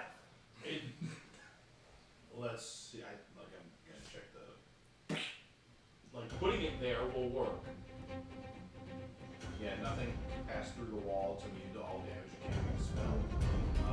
Disintegrate spell destroys wall instantly. Okay. So yeah, we could I could totally throw up one of those walls. We could back up from it, let it just come right at us, hit the wall, and then is there a limit to how high I can make it? It's a range. No, it's form it into a hemispherical dome or a sphere with a radius of up to 10 feet. Or you can use a flat surface made up of 10 by 10 foot panels. The wall is a 1/4 inch thick. How high up in the air are we? I will say your cruising altitude 200 feet? I don't know flying. We'll say 200 feet. I think that it would be smartest to just make the biggest wall I can with a center point right in front of us, so if it decides, rather than try to engage us head on, to go around us, it still hits the wall. I agree. Do we really want to be on the bird when it hits, or do we want to be on the ground and wait for it to fall? I feel like there's a better chance of driving it to the point we want it to hit if we draw its focus, but I don't think it's unreasonable to think that they would have seen us coming out. Sure. So if we were, now granted, if we were to dive down and they just follow us, bummer, I used a 5th level spell slot for nothing. In that case, simply put the wall above it so it doesn't have the opportunity to go up. Remember the last time we had to chase the dragons because it had a way up. If you can put that wall, if we can get it to the ground, put that wall of force above it. Don't we want to put the wall up preemptively? So, Yes. So that would be using 2 very big spells, and I can only cast 2 really big spells before I start to get a little stretched thin. Sleepy. One might say. One bite. If you use all your spells to take out the dragon, you might have time for a rest. Alright. I mean, I can't imagine that it's going, if there are any giants coming, I cannot imagine that they're keeping pace with that. But I leave it to you, because you know your spells far better than I do. He does indeed know these spells very well. He does. So yeah, I guess Geisen would then be like, all right, I'll put up a wall in front of us, and then we'll dive down and wait. And if it comes down to us, great. I'll cast another one over it. Unless you've got a better spell that'll take it out. Either way, whatever Can you, works best. like, how long does it take to cast? It is just I think it's just an action. 6 seconds. concentration up to 10 minutes. Yep. It is just an Okay. action. So 6 seconds to cast. So you could wait to cast it until you knew for sure if it was going to follow us or not, right? I would say. Well, Holding your action. could he hold the action to like be like, okay, we're gonna dive, and if it doesn't change course within however long. I would holding an action is only really a thing in combat. Outside of combat, like until we roll initiative, holding an action isn't really necessary. You could, because we haven't actually gone to turn, so everybody's kind of in a free-for-all within the limits of time. So once we roll initiative, then yes, holding actions is a thing, but until we get to that point, if you just dive and say, wait, okay, cast, as long as it fits into a general timeline, I'm fine with it. That plan sound good to everybody? Cool. Girl was like, sure, whatever gets me off the fucking bird. All right. Well. You asked how high we were, and if you had said that out loud, Grella would be like, way too high! Way too high! That's high by 199 feet. All right. Yeah. That's like let's. So if nobody else has any thoughts or reasons to stay up here, let's start diving. And if we get below like however many feet before he could like put it up, basically like right in front of where we are, at its max square wallness. So are you diving like now with where the two of you are? Is there a certain distance you want to wait until you dive, just so I know? My understanding, spatially? and like let's confer with the team here, is that we just want to dive now and hope that it hasn't seen us and goes direct, just like plows right into the wall and falls to where we're waiting. That would be fucking phenomenal. Okay, with the amount of time you guys have been flying, I will say you are. How fast are we not going? What is the speed on Burden or unburdened? It's burden. It's definitely burden.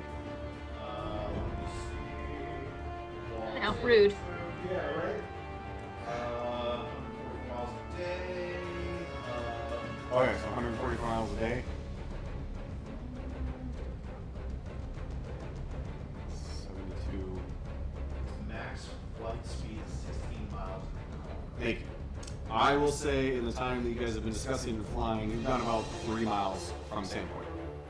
So that would put you in. You do look. Are you looking for more like an open area? Because there's patches of forest, but there's also farms around this area, so you can easily land in a farm field if that's what you're kind of aiming for. I'd say we just basically go straight down from this thing's flight path. We don't want to, because we would like to be. Sun cover, and if we're real lucky, it won't hail itself on a few trees on the way down. We won't get that one, but it would be cool. All right, and in the direction that you are traveling, it is mostly farmland. So if you wanted forest or bioforest, you would have to change course. So. Well, we need to like. Is there forest ahead of or behind us?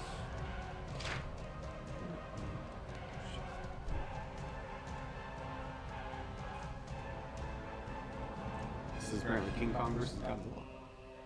It feels very King Kongi. Kongzilla-y. Yeah, that's kind of what it feels like in this whole fight. All right, so as you're Legendary flying. Dwayne versus Mark? Come on. Oh my lord. Insignificant Oh, rise. hi, Mark. All right, so in the direction you're going, you actually end up going over the Devil's Platter, and you hit farmland. You would need to make a sharp southward turn for at least a mile to get to where any woods are. Yeah, so there's no way, if we are going to be prepared in the spot that this thing would potentially fall, that we can move somewhere high. Now, certainly one of us could conjure something to hide us, right? I can Not make it. a 20 by 20 wall of smoke. Smoke screen. So Geisen could use minor illusion. Nothing larger than a 5-foot cube, though. Okay. So that would count. And everything else is like sloppy like that.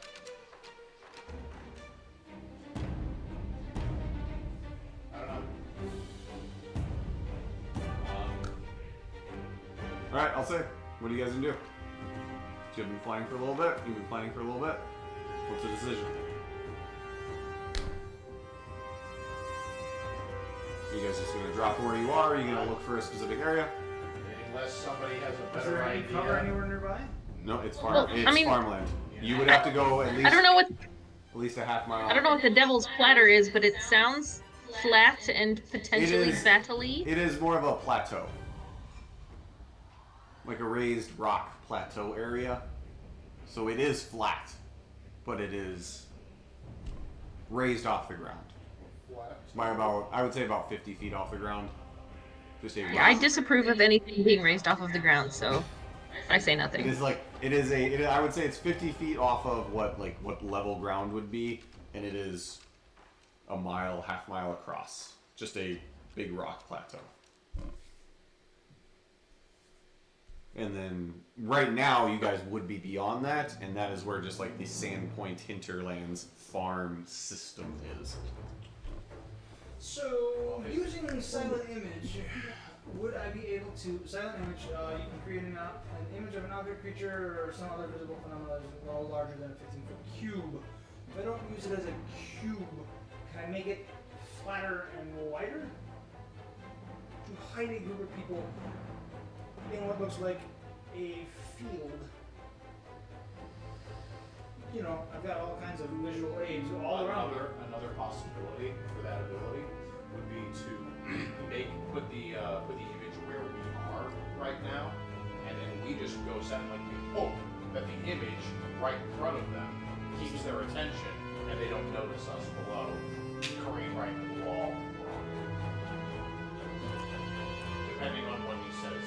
Because I think being able to spread it out and use that as cover, I think that's a great idea. All right. But if he says no.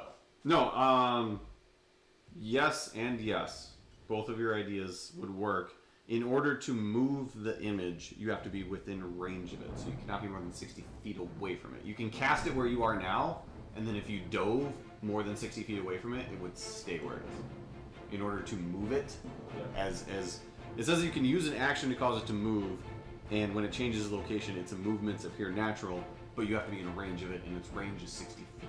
So you would need to be within 60 feet of it to make it move like a realistic looking creature.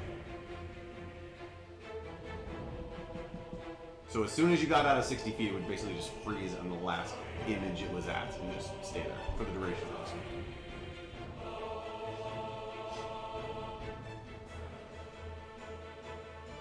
We're dealing with ogres, I think that would be a problem. Giants and a Right. dragon, though? Yeah. Dragon? Yeah. Which is a drag. So- Oh, come on. Come on. Idle question. What time are we planning on calling it tonight? I was going to ask the same thing. It is currently 10:30. What does anybody have a preference? Half hour? Half hour side was going to be my suggestion. 11? I'm game. Half hour max. Yeah, I can do that. Okay. And I will say at this point, like, we won't go too deep into any combat or anything like that. Whatever plan you guys have, we can kind of see where it goes. But if like a full-blown battle starts, we're not going to get like a round into it and then stop. So Sounds good. between now and 11, we will stop. Well, I like there would be some legitimacy to him saying sorry to Lars if we went into 1 round of combat. Like, No, you can say like, sorry, all your spells. I used a slots. couple of spells. Sorry, what Once happened? again, we have used. However, if the dragon is flying hard enough and doesn't see this wall and pancakes hard into it, he would be the hero again. Wait a minute. Come on. Wait a minute. How wide is that wall? Can I hide this wall behind an illusion? Just make this illusion the sky behind it. Is the wall visible already? No, I don't think so. I mean, if you're going like, X number of miles an hour, even if you see the wall. Although I do like the Looney Tunes, like, let's paint the sky behind the thing. It's good. I mean, this poor dragon's flying along. Haha! Ooh, look, a mule! Whack! Or you can shape it into a flat surface made of 10 by 10 foot panels. An invisible wall of force. Ha! It says invisible. Okay. Can we real quick order from Acme Company some anvils and perhaps some dynamite? A big black circle that you go into, and the dragon can't. It's a 1/4 inch thick.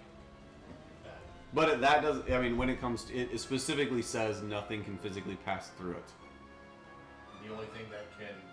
And it basically disintegrates. Yeah, a disintegrate spell destroys the wall instantly. That's about it. And 10 by 10 squares, that is 100 feet square, isn't it? I'm mathing badly. 100 foot square. So, If I'm public mathing badly, 100 feet. Okay. So is me using silent image going to help us at all? The wall's invisible. Yeah, So. it doesn't, I mean... And I will say with silent image, if you're going to create an image of the sky, you would, in order to do it correctly, you would need to see it, which means you would need to be on the other side of whatever you were casting on. But as you keep moving, that would keep moving, so you'd have to be in front of the wall in order to cast a silent image on this side of the wall. That would be a mirror of what's through it, if that makes sense. so I can't just look behind me. it sounds like the best Memorize bet it. would be. You to- can guess. I mean, you're memorizing what's behind you and then changing it enough so that at this point in front of you, it doesn't break. Like if it doesn't break reality. But it's already... So it's a a- wall, so I'm not worried about that. Exactly. I'm just saying, like, if you were to try and do that, if you were to try and do it in that way, there would be a likelihood that you would create an image that just like doesn't fit with the horizon and would be obvious to see. Okay. There's also a chance it would work fine, but you're kind of playing it off mind when you're traveling 120 miles an hour. But we're not going 120 miles an hour. Right now, you're going as fast as 15. Or is it 16? the rock. Miles. Yeah. 16 miles an hour. How fast, Either way, but yes. how fast is the dragon going? Depends on what kind of dragon it is. African or European? Depends on if it's a dragon. Is it laden or unladen? Yep. It's laden. What's his favorite color? Blue. No, yellow. Ah! So anyway, I think the best use for that spell is on the ground if at all. Okay. That's just it. So we're gonna go to the ground then? We're going to the ground? Right now? Okay. Yeah, I get like I guess at the last possible moment, Geisen would be, keeping an eye on if the thing diverges its path at all, and if it doesn't, the last moment he'll put that wall. Okay. So you are dropping now down into the farmland. Okay.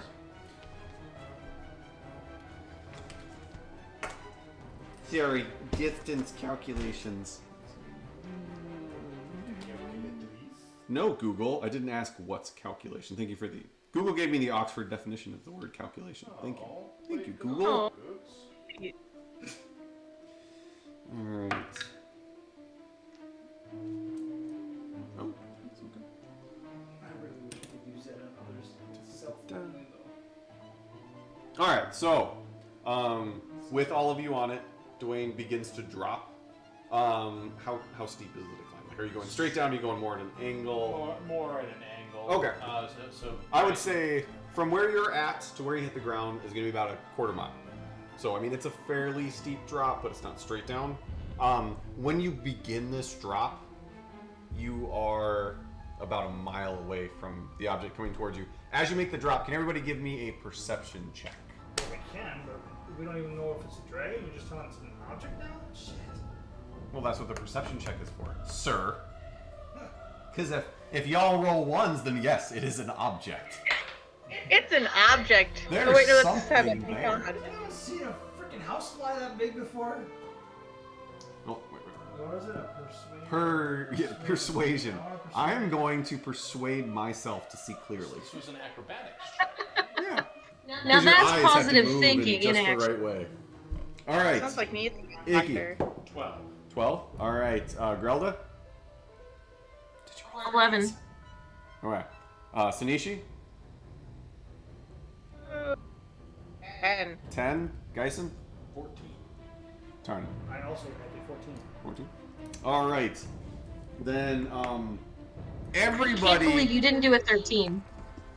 We would've had- everybody ends up seeing that yes, it is the form of a dragon, just with the way the wings are. Everybody notices that.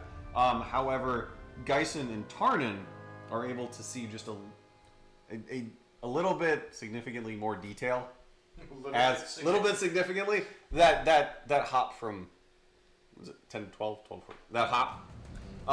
So basically, Geisen and Tarnan, as you're going down, everybody else is kind of squinting, and you can see it's a dragon. And you can see there are multiple objects on its back. You see more than one. They're kind of like leaned out to the side. You're unable to tell how many there are because they go single file to hide their numbers. No, you aren't able to tell how many there are. You're welcome. But you know there's more than one. Geisen and Tarnan, you do see a large, dark-covered dragon that is covered in thick black scales.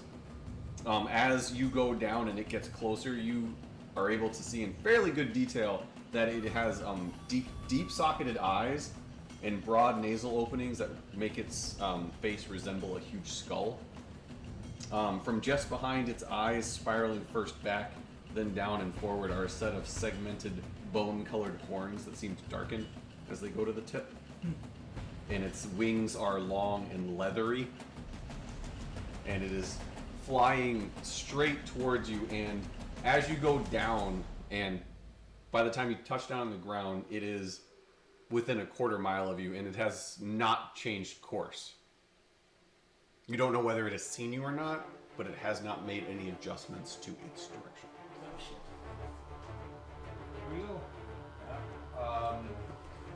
Would Geisen be able to approximate its size against the last dragon that we encountered? With that perception check, yeah. Hold on a second. Roll mathematics check. Alright, so Roll a mental calculus check.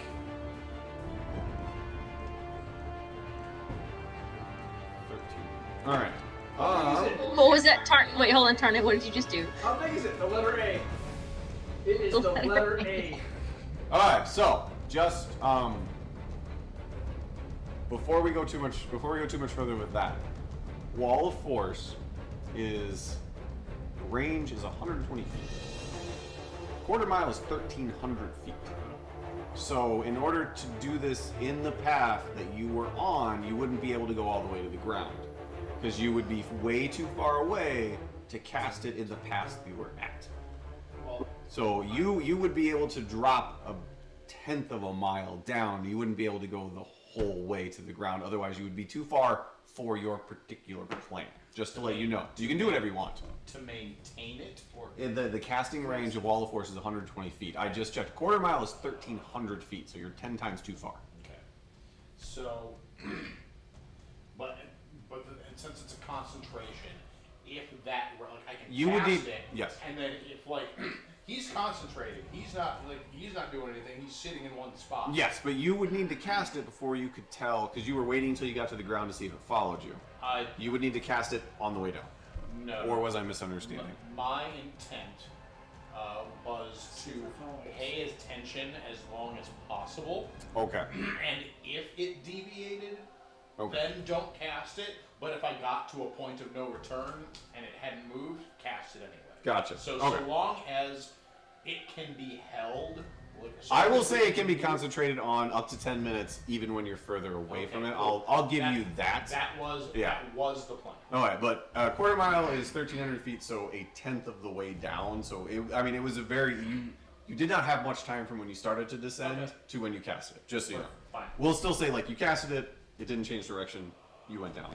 As for the size difference, let me double check on the size of this particular creature versus the other one you faced. Where is the description? Who signed us up to kill dungeons and dragons and stuff? What the hell? Who was actually making you fight dragons This in is Dungeons and Dragons? I mean, Clear. do you remember the good old days, Sanishi? Just random goblins running around. You know. You say that, but you really love making Sean cry. I do kind of miss Hey, killing it the doesn't goblins. make me It's been a cry. while. It makes me wonder how the heck my plans got so twisted around. Yo. You know how that got twisted? Alright, so large versus huge. It is close to double the size. It is what you faced was a large creature, which is 10 by 10. A huge creature is 20 by 20. So this dragon is about double the size of the one you faced before. And with what Geisen specifically, I would say knows about dragons. The way it's colored means it is significantly older than the one you faced before. Okay. Is it because he's all big? Well, if he's going to be carrying something that's all big, he needs to be all big. Just I want to get this point where the dragon goes splat, and we can stop after that. I just want to. We need that bug on the windshield moment, Sean. No, actually, that would be. Can I make like a squeaking that sound? Freaking giants tumbling off in all directions. Blah, blah. Oh man. No, if all this shit does fall, we're actually kind of fucked. Like right under it, we're gonna have to do some dodging. I mean, No, that's too. maybe something will get knocked the Just fuck out. say no, that's too good. No, that's too early. They all go like.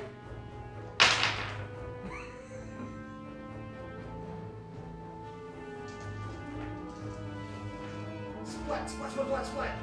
Sanishi, take those four. Just picture him like getting into a synchronized skydiving. Sanishi, take those four. Grelda, take those four. Geisen, take the dragon. I'm gonna stand here and help. I will say, literally right now we have a dragon with stuff on its back. Fireball likes things clustered. But if it's a fiery dragon, then that fiery ball won't do much of balls. But it's a black skull dragon, and I think that means it's shaped like a friend. Then why would we fireball friends? Oh right, that's what we do. That is kind of what we do. Huh? Oric the Vacuum Man is now our friend, and he totally got fireballed. He did. But he circus rodeo clowned out of it with you in a barrel roll. Yep.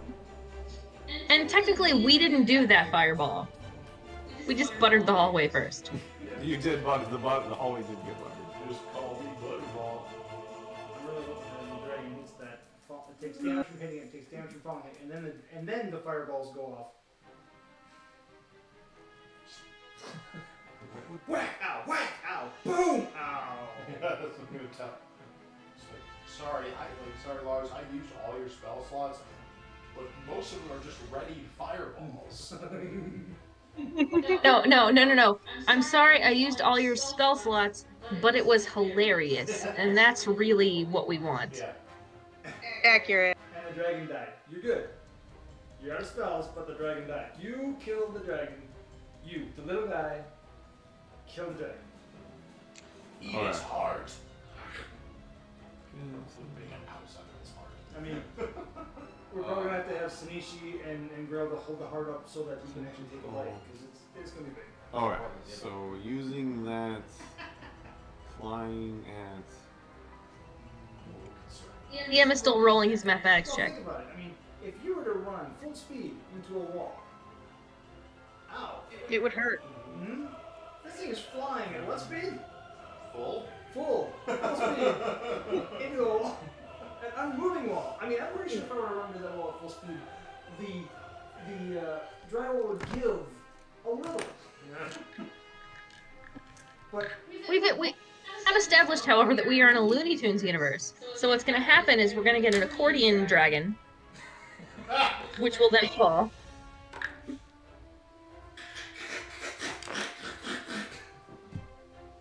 and then the giants will be trying to pull themselves up in between the folds. So we'll have a clear indicator is that like that small pinhole shadow starts to grow and we get it. Yes, we'll know exactly All what it's going to be. All right. I push you out of the way. Splat! Fuck, that was not out of the way. Oh no, the things on it aren't giants, they're anvils. This is a very small dragon with, like, fleas on it. All right. So as you dive down, you do see the dragon's head follow, like its gaze, follow you down, but it doesn't change course. And since it failed its multiple perception checks, it actually does, like it is flying, and it does stop dead right into the wall. Trying to figure out, Please describe this. it's not fall damage, it's fly damage, which isn't a thing. So I've tried to find, and somebody had a decent conversion, so it actually does take damage, and I have down how much damage it takes. What is the distance that it flew before it hit the wall? 'Cause doesn't that whole distance count? Nope. Because it is velocity as opposed to fall damage, so it is whatever its constant velocity was when it was stopped by the wall. So far it's velocity damage. Fall damage. It only, a flying creature only loses its ability to hover. I think it's not unconscious. It did not get knocked unconscious. So it is flying. Like I said, its head is watching you, and as its head goes down, it hits the wall, and the wall hits the top of its head first, so its neck actually like crumbles down, and its like torso, its shoulders and its wings smack like into nothing because it's invisible, and it kind of like it drops a little bit and then hovers, and both of there are as you like you go down and you land and you look up and you see 3 different creatures hanging from it. 2 are very large, and then there is a third that is significantly smaller than the first 2. Did you land? I feel like we landed. That was Oh, yeah, everybody give me one more. Would we have landed if we'd known about the hover thing? Because I thought we landed because we thought we were going to be able to do a land battle. We didn't know that it was gonna not fall. Well, the only one of you that has any flying is Icky. And Icky has never been knocked unconscious during flight. You've been damaged while you've been flying. You've never knocked unconscious during flight. So it would just depend on whether Icky would put 2 and 2 together in the moment. And Roll I'll a be honest, mathematics I don't check, think Icky. Icky would I don't in the think- moment. Yeah.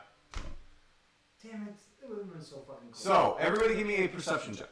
Alright, fine. I will perceive.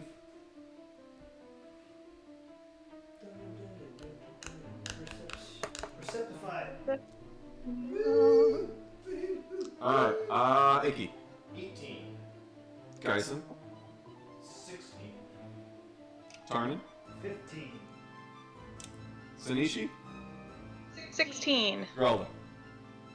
22. She is so concerned about falling herself that she's paying very good Now that attention. she's on the ground, she's all about looking everywhere. Alright, so actually everybody, because of the distance and the fact that they've stopped, you do see that there are two of the creatures that are hanging off of the rock are giants. Like you can tell from where you're at. They are dressed differently than the giant you've seen before. One of them is wearing a kind of like a deep blue tunic.